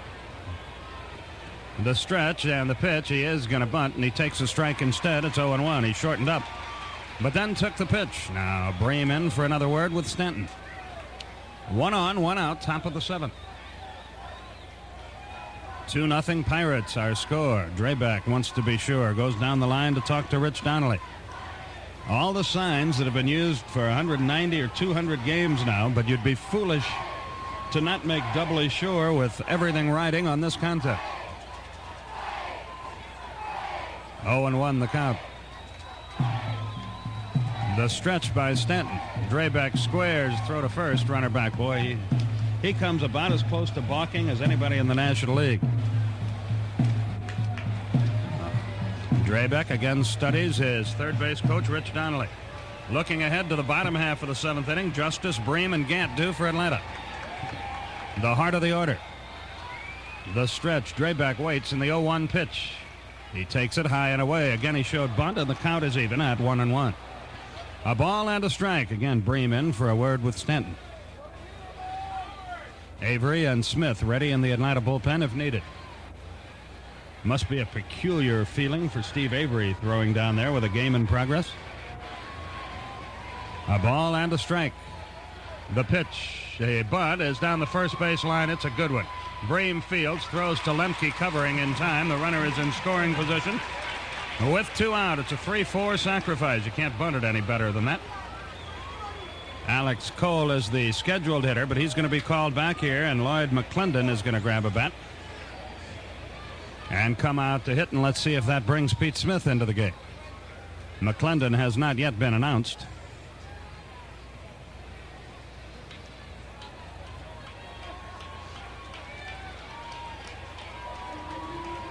And now Randy Marsh signals to the press box, and Marshall Mann makes the announcement, and now, if Bobby Cox wishes to do so, he can come out and make a move of his own. McClendon has had a sensational series. Last night, he was 3 out of 3 and scored 3 runs, a home run included. In the series, he's 8 out of 11. He has driven in 4, and he scored the same number. Bobby's got a couple of different options here. Obviously, he can either let Stanton pitch to McClendon or walk him and pitch to Bell. Or he could bring in the right-hander Pete Smith, who's been throwing on the sidelines, to pitch to either one of the 2 right-handers who are due up next. Damon Berryhill looking into the dugout to make sure he knows what his manager wants, and they're going to put him on here. So Stanton records an intentional walk. But that brings Jay Bell to the plate. He's 1 for 3 tonight, a double. He had a 3-run homer last night. Ball 2 sails outside to McClendon. McClendon will stay in the game to play right field. He is not as swift an outfielder as was Cole, and that could be significant as the game progresses. Ball 3 has sailed outside. And ball 4. So McClendon is at first. LaValliere is at second. Jay Bell will be the batter, and Bobby Cox is on his way to the mound. He has the right-hander Pete Smith in the bullpen, and he has already made the sign to him. So while the Braves take time out to make a pitching change, we'll take this commercial timeout on the Atlanta Braves Radio Network. This is Pete Smith's second appearance in the series. He went 3 2/3 innings the other night, gave up 2 hits, 1 run, walked 2, struck out 3. He has a 2.45 earned run average, and Jay Bell will hit against him with 2 on and 2 out, and this is a spot where you almost have to stop him, can't give him any more. It's already 2-0 Pirates. Pete faced Jay Bell twice in that Game 5 occurrence back on Sunday. He got Bell to fly to left and also had him to hit a comebacker, so he's handled him pretty well. And also lifetime, he's handled him pretty well. 2 for 12 lifetime against him. And that does not include the 0 for 2 the other night. You know, the other thing, we're just guessing from up here, but when Bob walked in, we thought it might be that he was coming in the game. It might be that he tried to tune up after going 9 Sunday night and came in to tell Jim Leland and Ray Miller, hey, I just don't have anything. I can't get it going. We don't know what the situation is, but they do in the Pirate dugout. Well, here we go. LaValliere does not run that well. You could throw him out at the plate on a single to the outfield. Bell tonight has fouled to the catcher, struck out, and doubled and scored. 2 on, 2 out. The right-hand hitter waits, and Pete Smith delivers. Slider outside. 1 ball, no strikes. Avery is in the bullpen. If Bell reaches, you figure he would come on to pitch to Van Slyke. The runners lead away. The outfield plays Bell straight away. The stretch. The pitch. Slider low. 2-0 the count. Jay Bell's not a good breaking ball hitter, but he's a good mistake hitter. And he hit a hanging breaking ball from Smoltz for the double when he led off the 6th. He's ahead in the count. That makes anybody a better hitter. 2 balls, no strikes. The stretch. The pitch. Low, it's 3-0. 3 balls, no strikes. A walk loads him up for Van Slyke.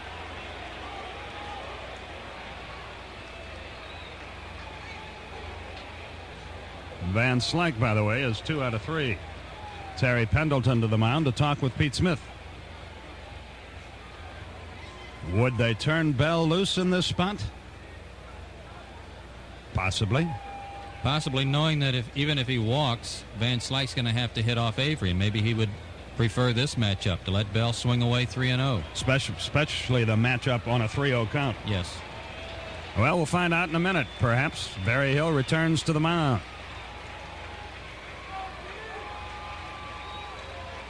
Bell stands in. Pete Smith gets ready. And the 3-0 pitch. Here it is. He walked him on 4 straight, missed with a slider. The bases are loaded for Van Slyke. LaValliere moves to third. McClendon moves to second. Bell is at first. And here comes Bobby, and here comes Steve Avery, and that's no surprise. So Pete Smith cannot get Jay Bell, and the bases are full of Pirates. And Steve Avery makes a move from the bullpen, and while the Braves take time out to make a pitching change, we'll take this commercial timeout on the Atlanta Braves radio network.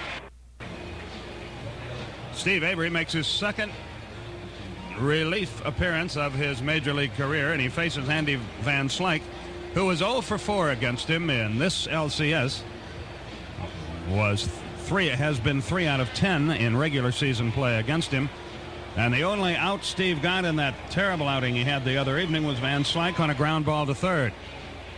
Bases loaded, 2 out. There's no margin for error here. It's already 2-0 Pirates, and they've got one of the best hitters in baseball at the plate.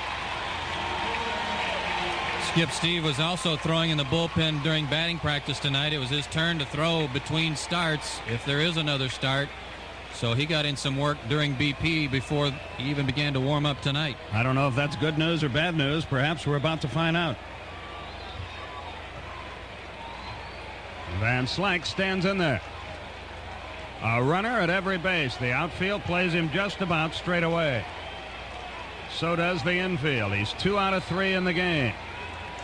Avery into the wind. He deals. Low and away. 1 ball, no strikes. Bonds would be next.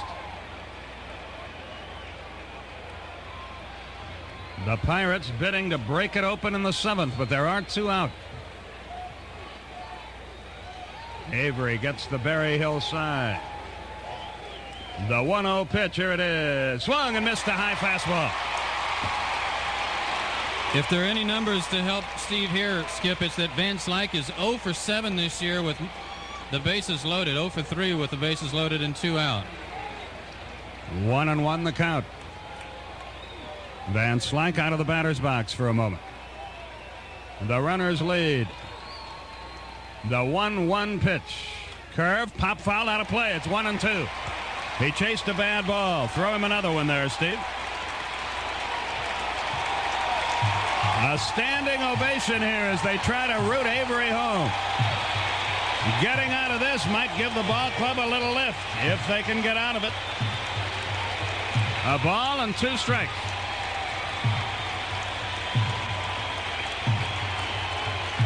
Avery gets the sign. Van Slyke waits. The 1-2 pitch. Here it is. Curve hit hard, but foul. Boy hung a breaking ball, and Van Slyke hit it hard past first. That would have cleared the bases had it been fair. All season long, those 0-2 and 1-2 counts have haunted Steve Avery, and he almost did it again. I thought he might try to throw the breaking ball away to get him to chase a pitch off the plate, and he tried to come inside with it. 1-2 is still the count. The wind by Avery and the pitch. Fastball, fly ball, center field, should be out of the inning. Nixon is there. He's got it, and the inning's over. So the Pirates miss a chance to blow it open. 1 hit, no runs, no errors, 3 left. Go to the bottom of the 7th. Time to go to work. Pirates 2, Braves nothing. We go to the bottom half of the 7th inning. Joe Simpson, Skip Caray with you now. Pete and Don were with you earlier. And the heart of the order bats against Doug Drebek here in the bottom of the 7th. And already the Pirate bullpen goes to work. Bob Patterson and I think it's Stan Belinda are going to start to throw. Check it, it's Roger Mason, not Belinda. So our guess is that that's exactly what Bob Walk had to say after throwing out there, is that his arm isn't ready to work tonight. It was ready to work Sunday night, that's for sure. Well, let's go to work here. It's 2-0 Pirates. David Justice has struck out and bounced to first. Lloyd McClendon stays in the game to play right field.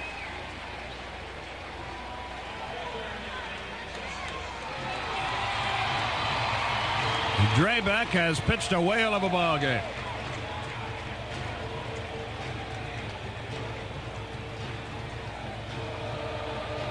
Justice takes a lot of time, as is his normal procedure, before he stands in there. Drebek into the wind and the pitch. High and tight with a fastball. 1 ball, no strikes.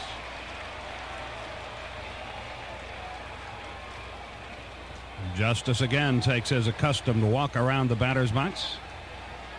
Now he stands back in there.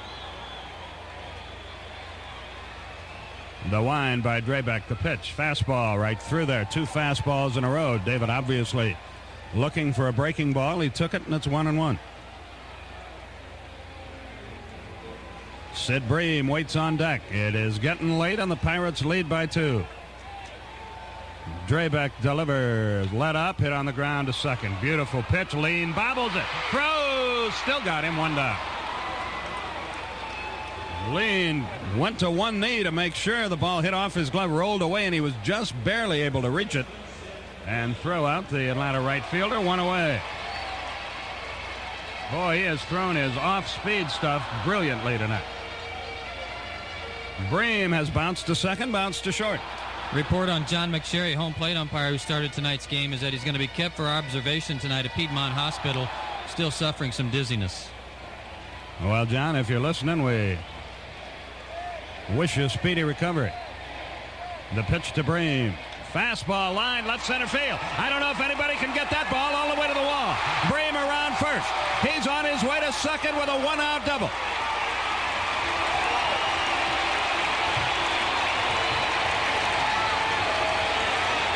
And Ron Gant is the Atlanta batter.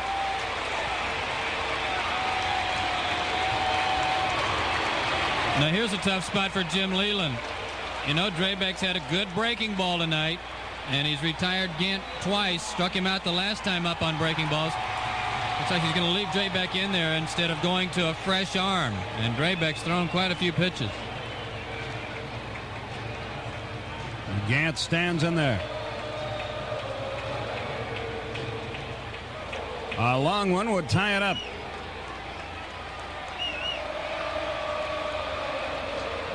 Drebek comes set. Bream leads the pitch. Curveball on the corner, 0-1. That was pitch number 89 for Drebek. Another curveball. I wonder if we might see a pinch runner for Sid Bream here.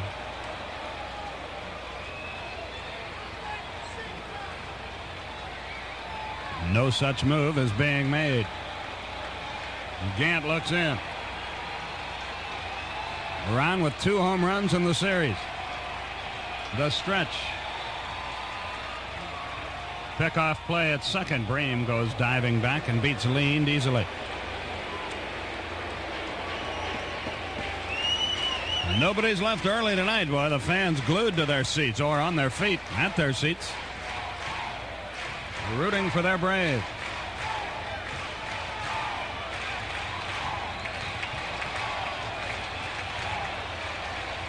The right-hander takes his time. Now he's ready.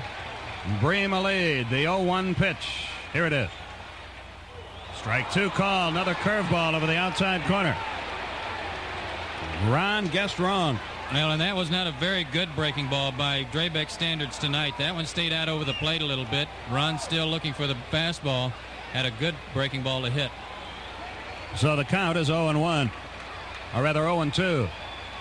You'd be surprised to see Drebek throw a strike here. The stretch.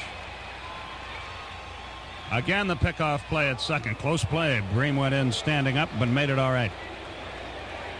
John Smoltz started and pitched very, very well for Atlanta tonight. 6 innings, 4 hits, 2 runs, 4 strikeouts, 2 walks, 1 of them intentional.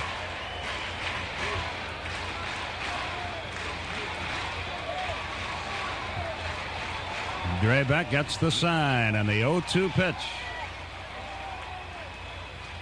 Here it is. Curve swept outside. 1-2. That didn't miss by much. Remember on the last strikeout, too, when Gant was up there, he was trying to fight off anything, trying to protect that outside corner. When Drebek threw a breaking ball in on him, Ron tried to go around after it, checked his swing. It was called a strike anyway. Let's see if Drebek comes back inside again. And what he comes back inside with. The stretch. The 1-2. Outside, yet another breaking ball. 2 balls, 2 strikes. That was his slider. So the count evens up. Damon Berryhill is on deck. He hit one off the center field wall early in the game. I think at this point, Ron's just got to look middle of the plate away and then adjust. He can't really think about driving the ball until he maybe gets the count in his favor, 3-2. There's 1 out here, and the 2-2 pitch. Here it is. Curve missed inside. He did try to come inside, got it too far in, and it's 3-2.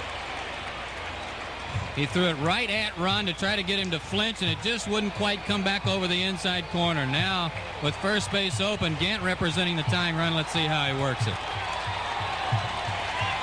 3 balls, 2 strikes. Bream at second with 1 out.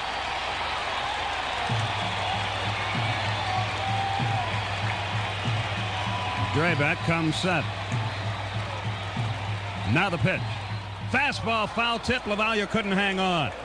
He had it by him. Ron barely got a piece of it. So it's still 3-2, and that got a piece of LaValliere. He's shaken up. And the Pirate trainer hustles out to the field. That's Kent Biggerstaff. You know, that's a gutsy pitch again by Drebek. 3-2. He struck out Blauser with a breaking ball tonight. 3-2. And threw something off speed to Gant there again. May have been just a straight changeup. Came up and got him on the inner thigh or the groin, it looked like, after it was tipped off the glove into the dirt. And if it's a groin injury, it'll take him a few minutes to get himself together. That is no fun. And that's what it is. So a 3-2 count will be the situation. LaValliere is going to walk to the mound now and take a little more time to get himself together. Pirates carry 2 regular catchers in LaValliere and Slot, but they do have an emergency catcher that's in the game now, Lloyd McClendon, who's in right field. And he's caught some in the major leagues. Yeah. It's not like he caught an inning or 2. He's caught some game. So now everybody's ready to go, and we await the 3-2 to Gant. It's 2-0 Pirates. Runner at second, 1 out, bottom of the 7th. Bream doubled into the left center field alley after Justice had bounced out.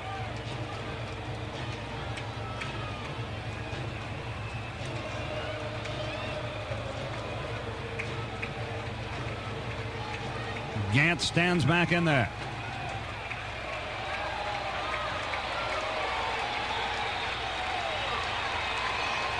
The stretch. And the 3-2 pitch. Here it is. Curve hit hard, but foul. Way foul down the left side.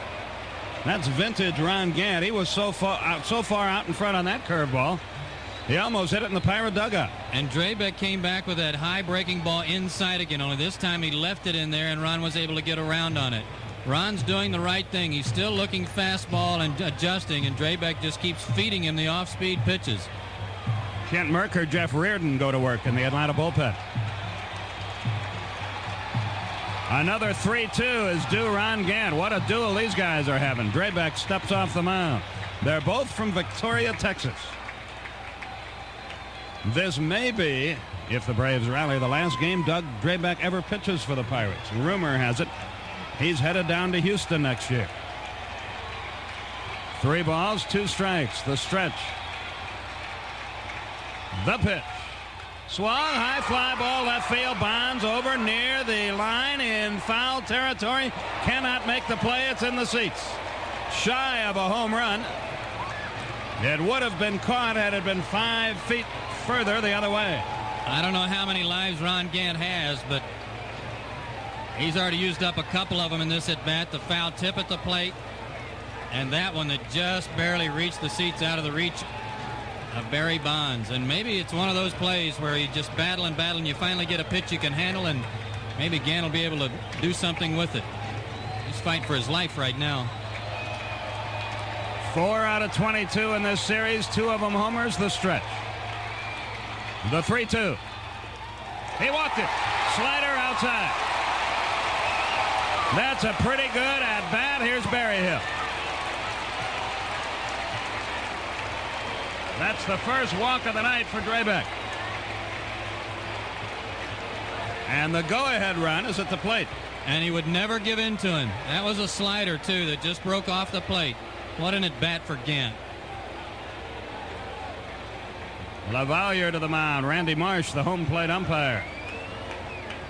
Halfway out there and then stops for a moment, realizes the situation. You got to give the players a little more leeway in a game like this than you do one on June 5th. Absolutely, and a good idea by Marsh to stop halfway. Berryhill tonight has doubled off the center field wall, and he hit a ground ball to second. The one thing Damon's got to be here is patient.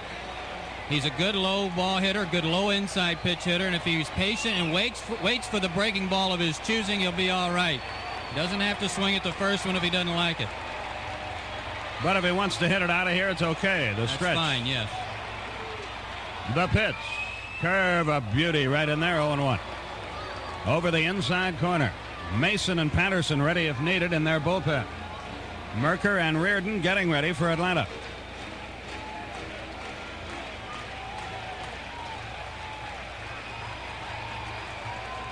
Drebek gets the sign.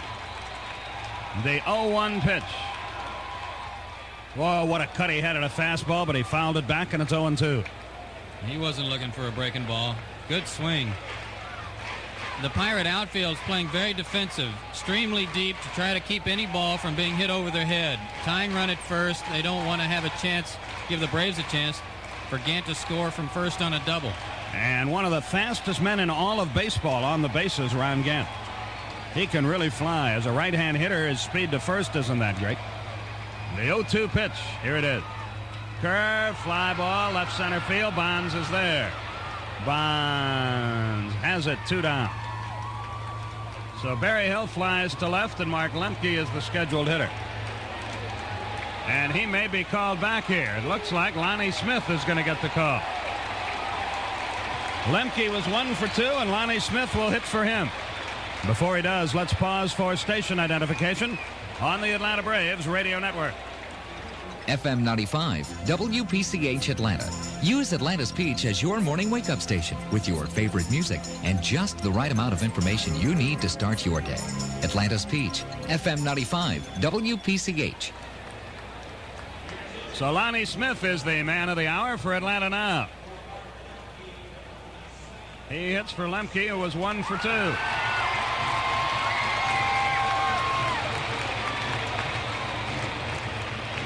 Lonnie tripled as a pinch hitter over in Pittsburgh the other night. In his career against Drebek, regular season 6 out of 22 at .273 average. 2 on, 2 out. Bottom of the 7th.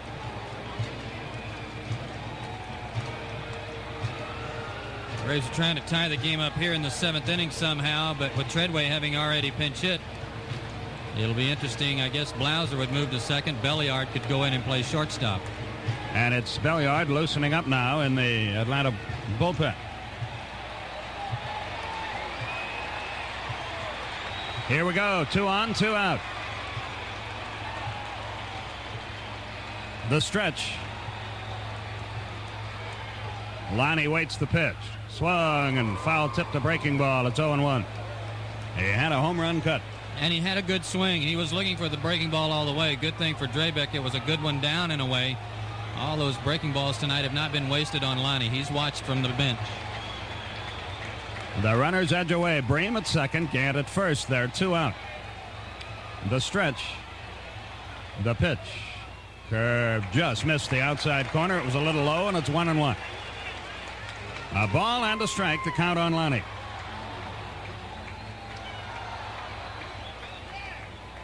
This is like a Chinese water torture, this game.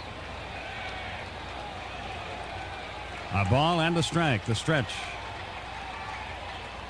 The pitch. Curve fouled off. He's in the hole. 1-2. He took a little more off his breaking ball that time, and it's 1-2 now. And that was the same breaking ball he was trying to get by Ron Gant inside. Almost looked like it would have hit Lonnie. Deion Sanders moves on deck to pinch hit next for the pitcher. There are 2 out in the inning. To give him that opportunity, Lonnie Smith has to keep the inning alive. A ball and 2 strikes. The stretch by Drebek. The 1-2 pitch. Here it is. Curve, squibbed foul down the right side. It's still 1-2. He just barely got a piece of it. He was out in front again. For the most part, one thing Drebek's been able to do all night with his breaking stuff is keep it down. He's left very few upstairs for any of the right-handed hitters to connect on, and very few hangers out over the plate. Another 1-2 pitch about to be offered up here. Drebek gets the Lavalier sign. The stretch. The 1-2. Here it is. Swung high, pop short center field. Van Slyke coming in. He's there. And the inning is over, and Drebek does it again. 1 hit. No runs, no errors, 2 left. The Braves have left 4 in the last 2 innings. We go on to the 8th with your score. Pirates 2, Braves nothing.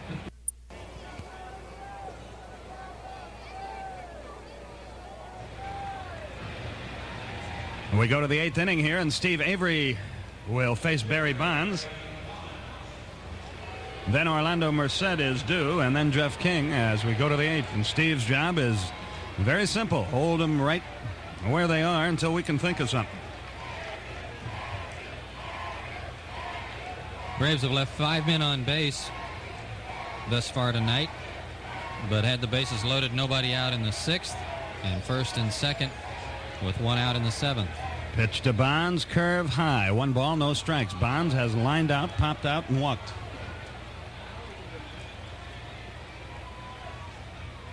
Steve fires fastball, base hit right field. Bonds strokes a solid single. So that's the way the 8th inning starts, and he is right back on track.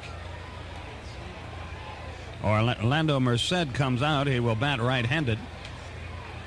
He's a much better hitter the other way, so you would figure him to be bunting in this spot. And, of course, getting late in the ball game, with that base hit, the bullpen will get busy again for the Braves. And Merker and Wieren will get up once more. Bobby Cox hopes Steve can get through this inning because the pitcher is due to lead off the bottom half of the frame. Bonds edges away. Merced wants to talk with Rich Donnelly, his third base coach, and they visit. Then King is on deck, and then Lavalier. Well, it's better to have Bonds get this hit than Van Slyke, who flied out against Avery with the bases loaded. That would have meant 2 runs.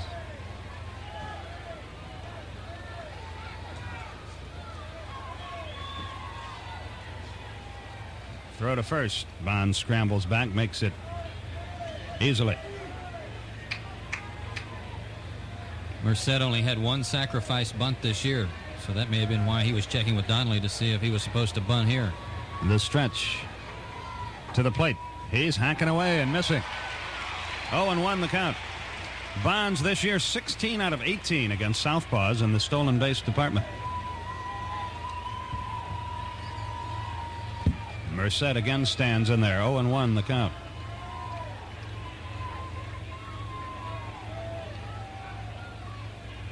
The stretch. Throw to first. Bonds is back easily.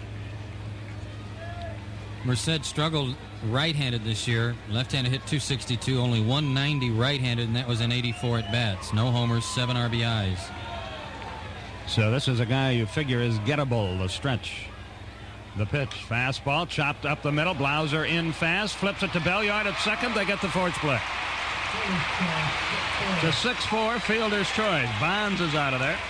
Merced is at first. Belliard is playing second for Atlanta. I should have told you that. Blauser stays at short, and Jeff King is the batter. And if you're going to get one, that's the guy to get. Keep Bonds off the bases. Keep a runner off of scoring position at second base. And they'll let Merced be the base runner instead of the fleet Barry Bonds.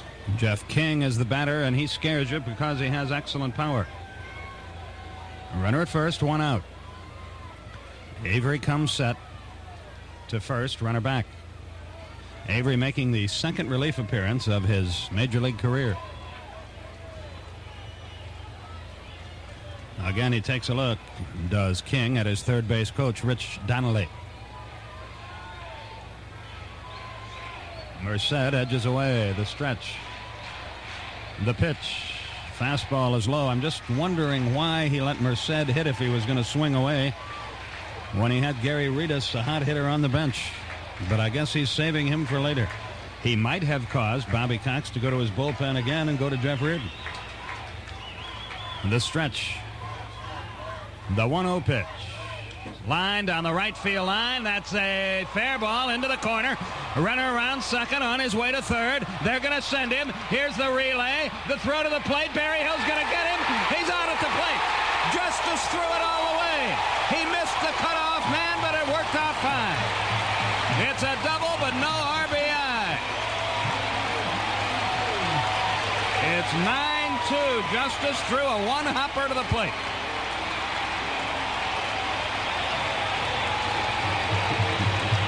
And with Barry Bonds running from first base, Skip, that's a run for the Pirates. With Merced running, a chance for Justice to come off the wall firing. He overthrew Bream and Belliard, but fortunately made an accurate one-hop strike throw to the plate, and Barry Hill got the ball in plenty of time to make the tag. Looked like Merced got a bad jump from first base on that ball. Well, here's Lavalle. There's a runner in scoring position with 2 out. He singled his last time. And he takes a curve low. 1 ball, no strikes. Chico Lind is on deck. Lavalle 1 out of 3 in the game. He has struck out twice. He got the hit against the left-hander, Mike Stanton. And he faces a lefty now.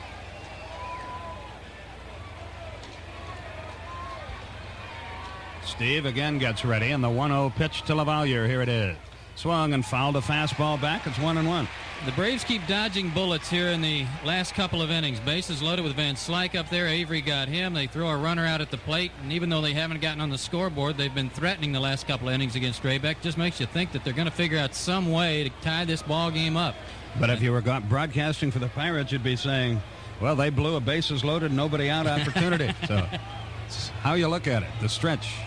The 1-1 curve beauty right in there. 1-2. A ball and 2 strikes.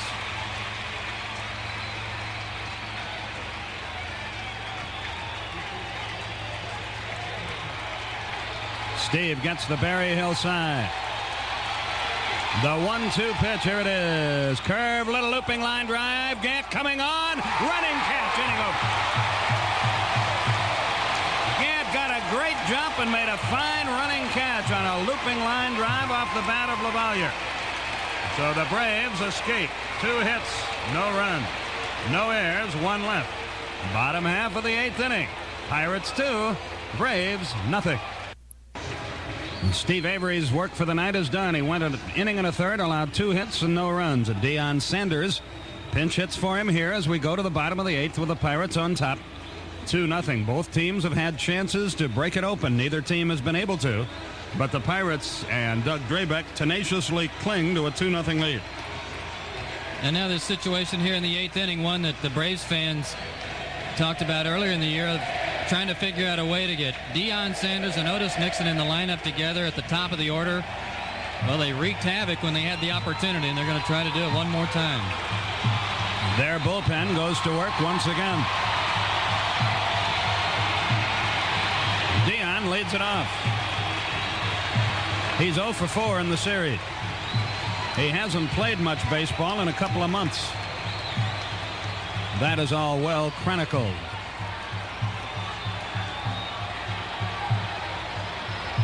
Drebek ready to go to work. The left-hand hitter waits, and the bottom of the 8th unfolds. The pitch, curved, little tap toward first. It is foul, 0-1.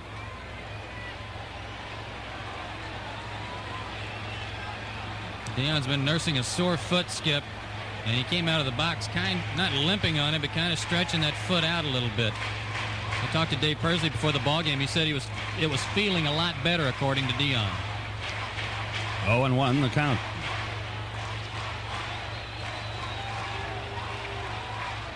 It's getting late, boys. It's the 8th inning.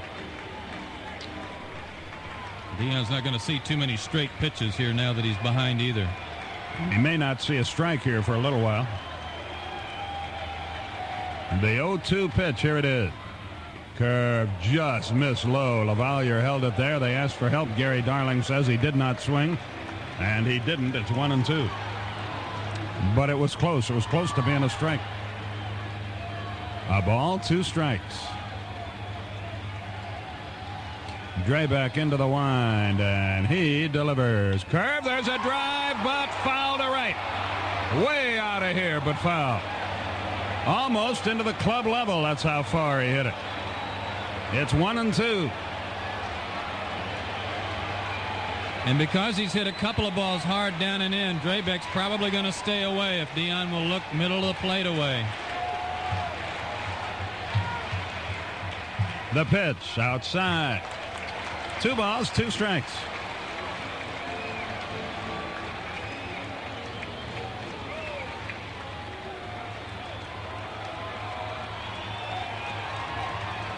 Drebek again ready, and he delivers.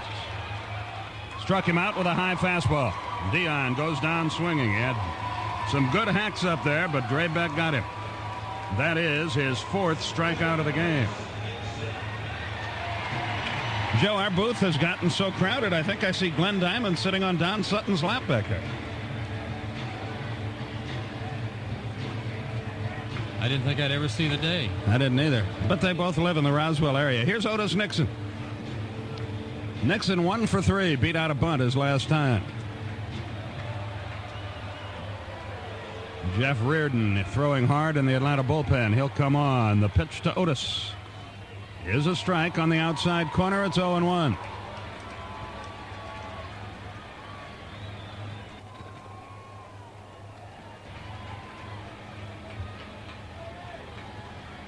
Stan Belinda now heating up in the Pirate pen. The pitch. Look out. Fastball right in on him. Knocks him off the plate, and it's 1-1. Jeff Blauser waits on deck. Blauser maybe made the biggest out of the game, and I'm not knocking him. A bases loaded, nobody out, line drive hit right on the nose, but right at Jeff King, who turned it into a double play. The pitch. High and tight again. 2 balls and a strike. Otis has seen more fastballs in this at bat than any of the other Braves hitters have seen all night. Drebek again ready. He has pitched a gutty ball game tonight.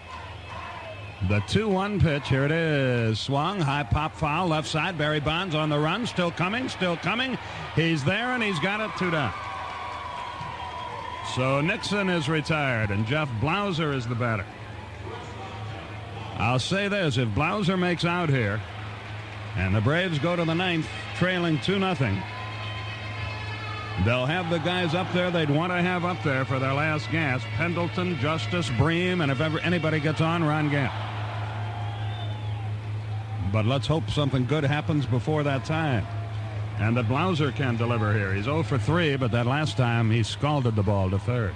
You'd like to see him get on some way just to give Pendleton a chance here with a runner on base. He's had some good swings at Drebek tonight, as has Blauser.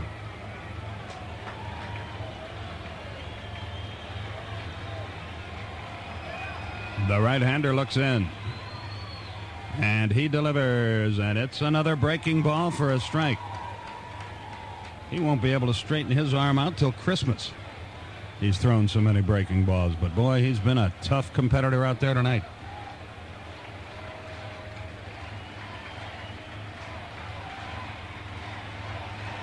The wind. The pitch. Fastball outside.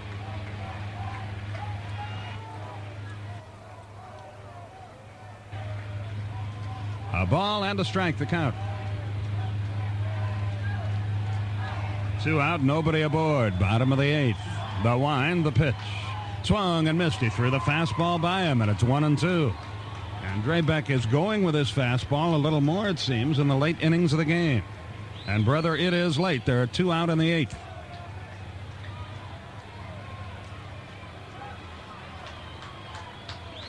The right-hander gets the side, and here's the 1-2. Outside with a fastball. 2 balls, 2 strikes.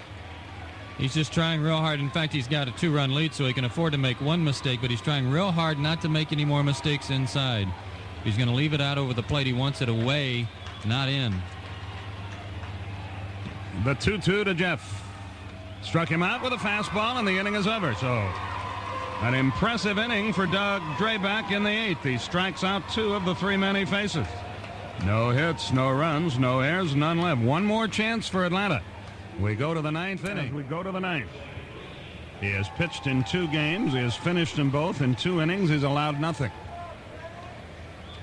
And his job here is hold them right where they are. Mark Wohlers, Kent Merker go to work in the Atlanta bullpen. There's nothing to save anybody for. It's Lean to Drebek and Lloyd McClendon, the first 3 batters in the 9th for the Pirates, who already lead 2-0. As we mentioned, when Atlanta comes to bat in the bottom half, Pendleton, Justice, Bream, if anybody gets on, Ron Gant. So we're down to this. The Braves down to their final 3 outs of the year. Soon as CBS gets their act together, we'll be ready to start the game, but they have to promote football for a while. Now they have to show a saloon in Pittsburgh.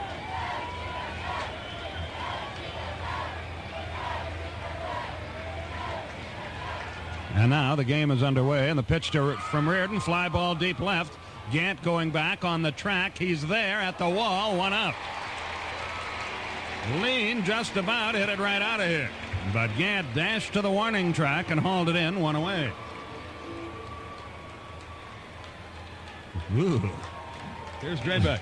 Chico Leans had himself a pretty good series and almost added to that with a big run. Here's Drebek, and from the Pirate fans, he gets an ovation, and, brother, he deserves it from any baseball fan. The pitch swung and missed, a high fastball, 0-1. I agree. He was really left for dead after the Game 4, and the Braves had beaten him twice. He hadn't gotten out of the 5th inning of either game. He comes back tonight, pitches a tremendous ball game. So far, a shutout on 5 hits. Breaking ball to him is a little inside, and the count evens at 1-1, and Wieren will rub up the baseball. No, I'll be darned, he doesn't this time. That's unusual. The 1-1. Swung and missed. It's 1-2. A ball and 2 strikes, the count.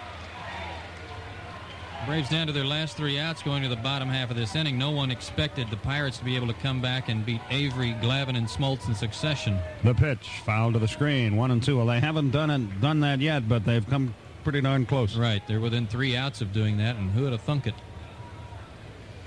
Boy, not many folks have left this ballpark tonight. But they're on pins and needles now, as are we all. The stretch, the pitch. Struck him out with a breaking ball. Drebek is retired, 2 down. And be careful with this big guy. Lloyd McClendon comes to the plate. He was intentionally walked his first time as a pinch hitter. Stayed in the game to play right field.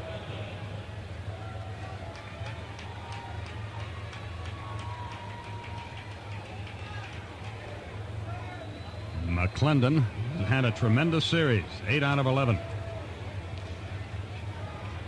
A home run included. That came last night. The pitch, curve outside, 1 ball, no strikes. 2 out, nobody on. The stretch, the 1-0, high and tight. 2 balls, no strikes. Be careful with this pitch, Jeff. This guy can hurt you.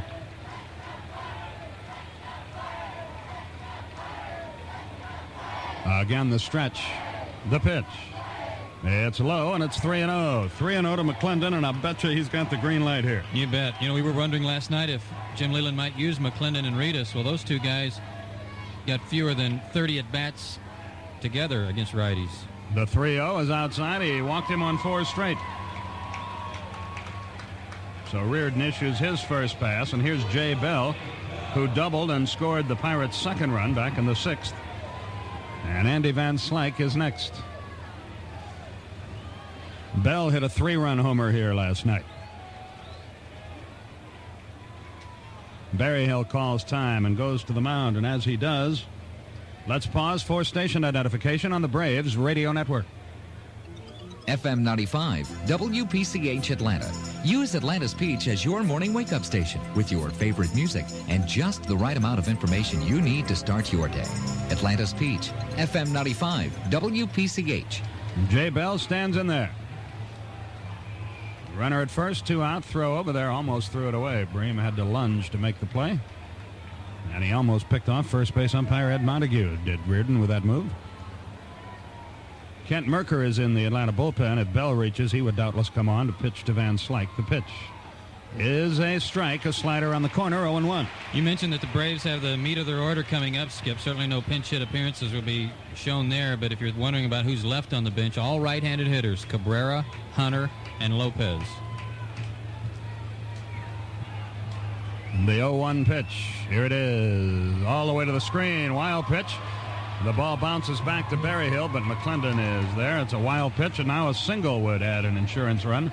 And that will probably change the way Jay Bell swings the bat here.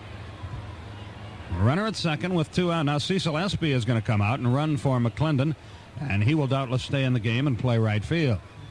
So McClendon walked twice since entering the contest, and he departs. And Espy, one of the fastest men in the game, is at second. He will almost certainly score on any hit to the outfield. Don't forget the great throw by David Justice that cost them a run a couple of innings ago. McClendon limping a little bit as he comes off. And Bell stands in, awaiting a 1-1 pitch from Jeff Reardon. Runner at second, 2 out in the top of the 9th. The Pirates lead it 2-0. Reardon delivers high and tight right under his chin. It's 2-1. The Toronto Blue Jays eliminated Oakland today 9-2. And they're looking into CBS tonight, wondering where they're headed this weekend. Will it be Pittsburgh? Will it be Atlanta? The stretch, the 2-1. Swung, ground ball to third. Pendleton has it. Throws across. Inning over. We go to the bottom of the 9th. They're on their feet here in Atlanta. The last chance for the Braves. Pirates 2, Braves nothing. It was on February 20th when Braves pitchers and catchers reported to West Palm Beach, Florida to start spring training. That was 237 days ago. Is this the last day of the 1992 season? We're going to find out in the next few minutes. The Pirates lead it 2-0. Espy stays in the game to play right. Stan Belinda, Bob Patterson in the Pirate bullpen. Terry Pendleton leads it off for Atlanta. This is it. Pendleton 0 for 3. Last time he hit the ball hard. A line drive to Bonds with a couple of men on. We saw Drebek throw a few more fastballs last inning, especially to get the strikeouts on Sanders and Blauser. I doubt that Pendleton will see one to start this inning. Here we go. This is it, folks. Drebek into the wind and the pitch. Curve, strike call. 0-1 over the outside corner. Whatever happens in this 9th inning, you got to tip your hat to Doug Drebek. He has pitched a great, great ball game. The 0-1 pitch. Here it is. Look out. Fastball high and tight. It's 1-1. Some of the crowd boos, but this is for all the marbles. This is what you expect in this kind of game. 1 ball, 1 strike. Everybody standing here. Pendleton out of the batter's box. Oh, the first man in the 9th inning, so important.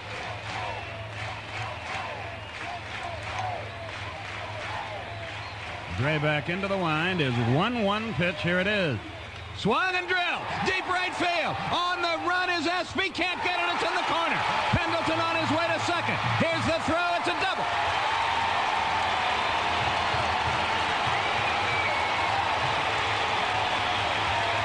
The Atlanta Braves aren't dead yet.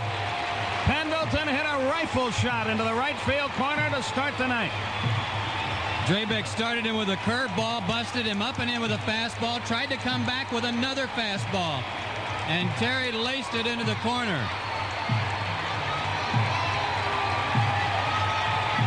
So here's David Justice. A long one ties it up. The Braves have got their shot, Skip. And don't forget, Justice went deep twice last night, once in the ninth inning. They put the shift on. Any ground ball to shortstop's a base hit. Pendleton gets a good-sized lead at second. The stretch. The pitch. Fastball. Strike called. Outside corner. 0-1. He nipped the black with that fastball. 0-1 the count. Sid Bream is on deck. Everybody on their feet here. Drebek gets the sign from Mike LaValliere. The stretch. The pitch. Curve hit hard on the ground. Leaned. Boots it. Pendleton's at third. Justice is at first. The first mistake of the night. We'll see how they score.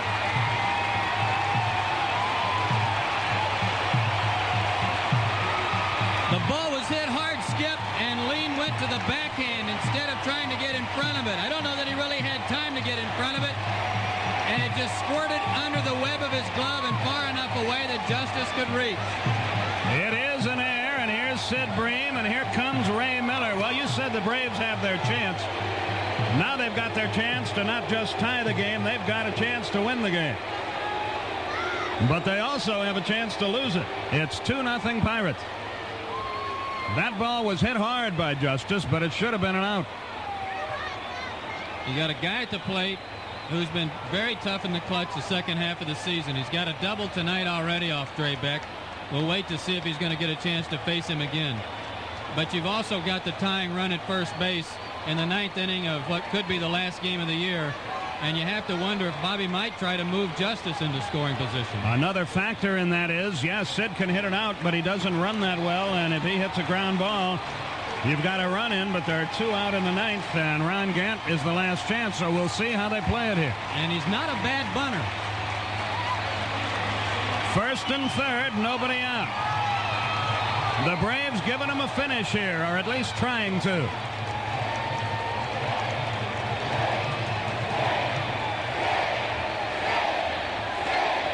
The crowd chants Sid. The stretch. Drebek delivers into the dirt. Good play, LaValliere. Boy, that would have been nice. A wild pitch in that spot. This place is up for grabs. The chop shop is going goofy here. There was no sign of a bunt from Bream. They play him straight away and very deep.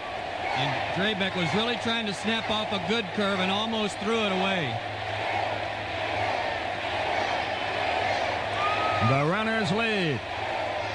Drebek comes set. The 1-0 pitch. Here it is. High outside, 2-0. He tried a fastball and he missed badly with it. Breaking ball down and in, fastball away. You talked about Bream not having that much speed. Drebek doesn't care about Pendleton. He wants a double play, clear the sacks, 2 outs, get Gant, game over. And take your chances. The 2-0 pitch, a cripple for Bream to hit. Outside, ball 3, missed with a fastball. A walk, of course, puts the tying run in scoring position.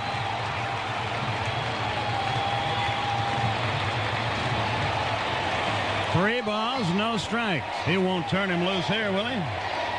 Why not? The stretch. The pitch. Nowhere near. The bases are loaded. A double, an air, and a walk, and the bases are full of Braves. Bream carries the winning run. And here's Ron Gant, who already has a grand slam in this series. How much longer can they go with Doug Drebek? No longer. longer. Here comes Jim Leyland.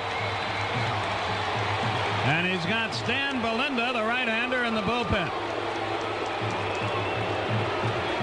It's the second visit for the Pirate Brain Trust, so you know there's going to be a move, and that's it.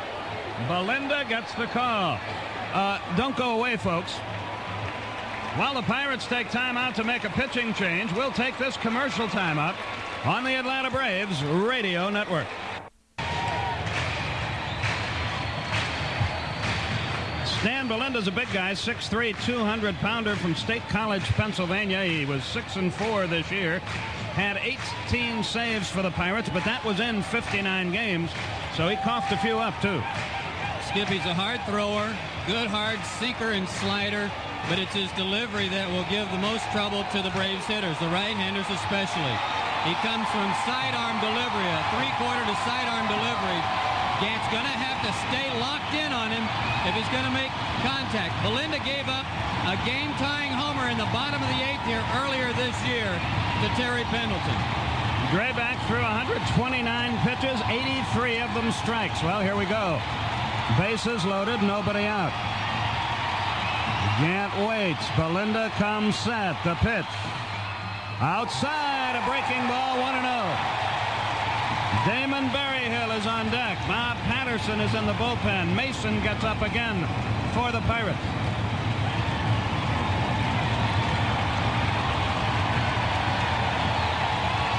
A runner at every base. The stretch. The 1-0 pitch. Swung, fly ball left field. Bonds is back on the track at the wall. He's got it. Pendleton tags and scores. Justice has to stay at second. It's 2-1. And Gant missed by an eyelash, getting it out of here.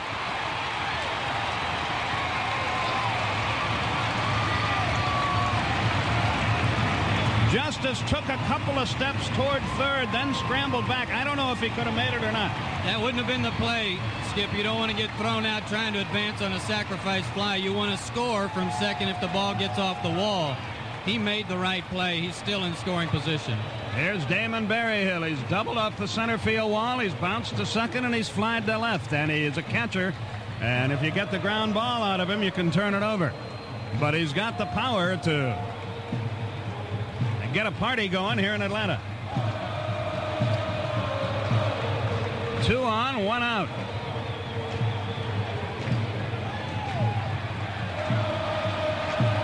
Brian Hunter has grabbed a bat and moved on deck. He would pinch hit for Rafael Belliard. Belinda comes set. Berryhill waits the pitch. Curve fouled it back. It was a high breaking ball. He had a big swing, but he fouled it to the screen. 0-1. Everybody standing here in the ballpark. Damon Berryhill's gotten a lot of clutch hit for the Braves this year. He really started driving the ball and picking up a lot more RBIs when he flattened his bat out and made that adjustment in his stance after the All-Star break. One more wouldn't hurt.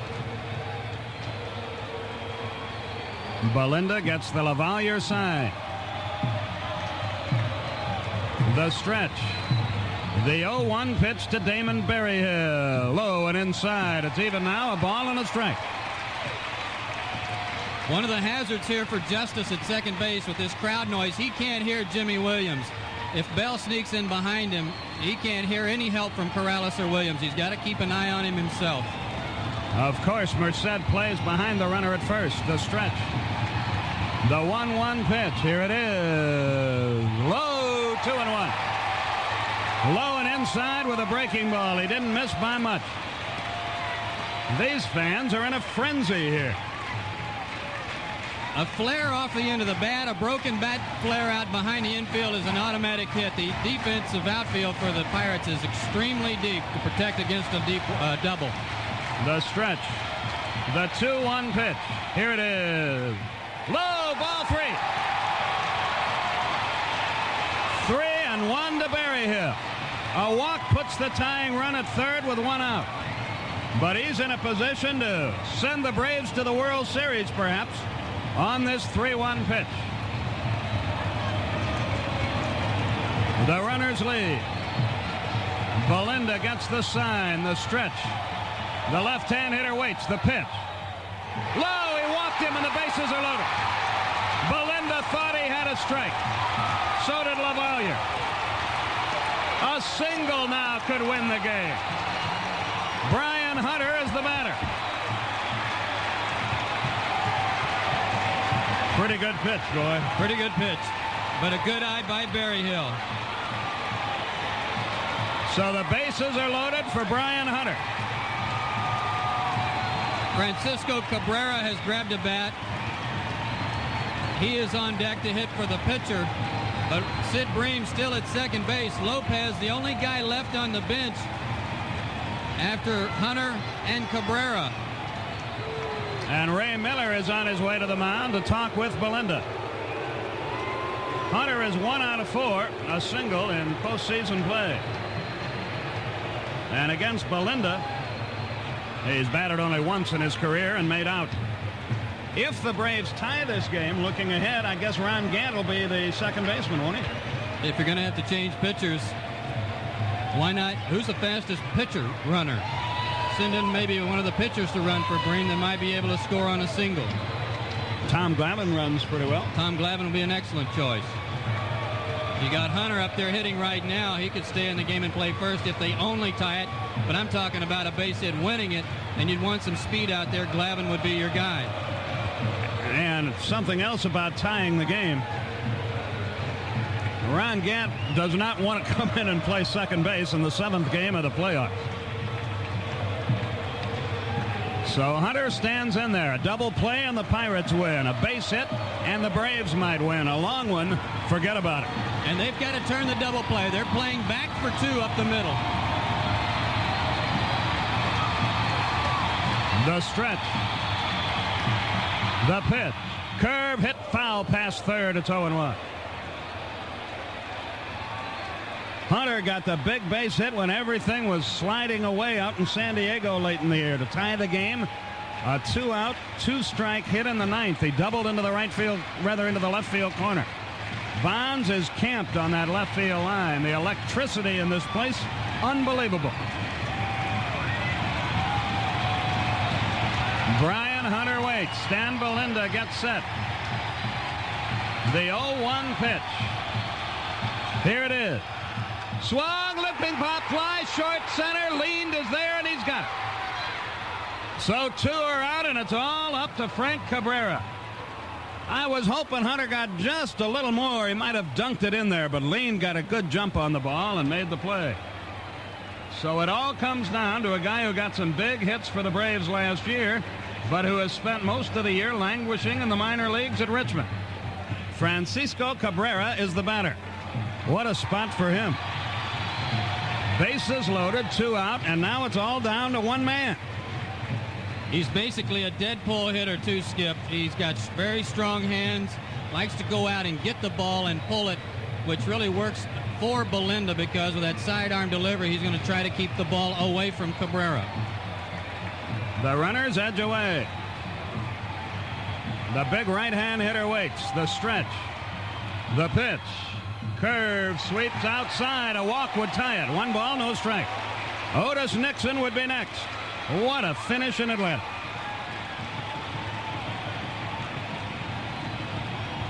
Belinda takes a little walk around. Cabrera has batted once against Belinda and hit a home run against her. I'd take that. The 1-0 pitch. Here it is. High and outside, 2-0.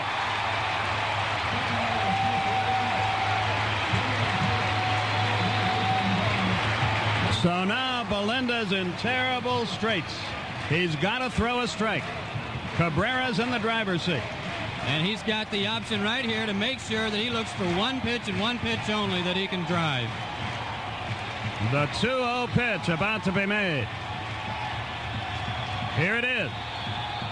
Swung, line drive down the left field line, curving foul into the seats. Oh, he hit the daylights out of that ball, but it hooked foul just above the Pirate bullpen, and Bonds would not have caught that one had it been hit fair. It was a rifle shot to left field. But he is playing him as a dead pull hitter. He's very close to the line. Good swing by Cabrera.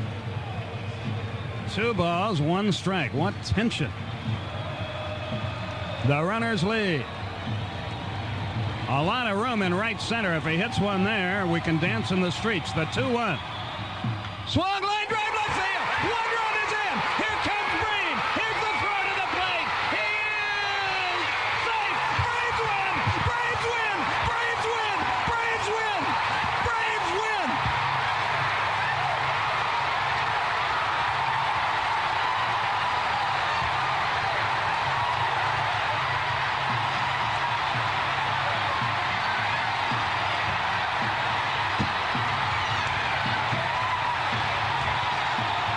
They may have to hospitalize Sid Bream.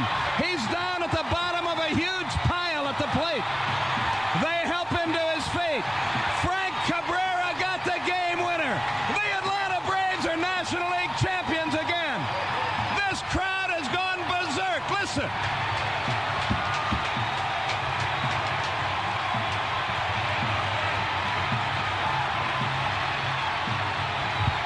Meanwhile, Barry Bonds is just now walking off the field. Andy Van Slyke is sitting on his glove in center field in shock. The Braves came from 2 runs down in the 9th, and with 2 outs, Francisco Cabrera got the hit that won Atlanta the game. A 2-run single to left. What a ball game. Andy Van Slyke sitting in center field. Can't believe it. Neither can I.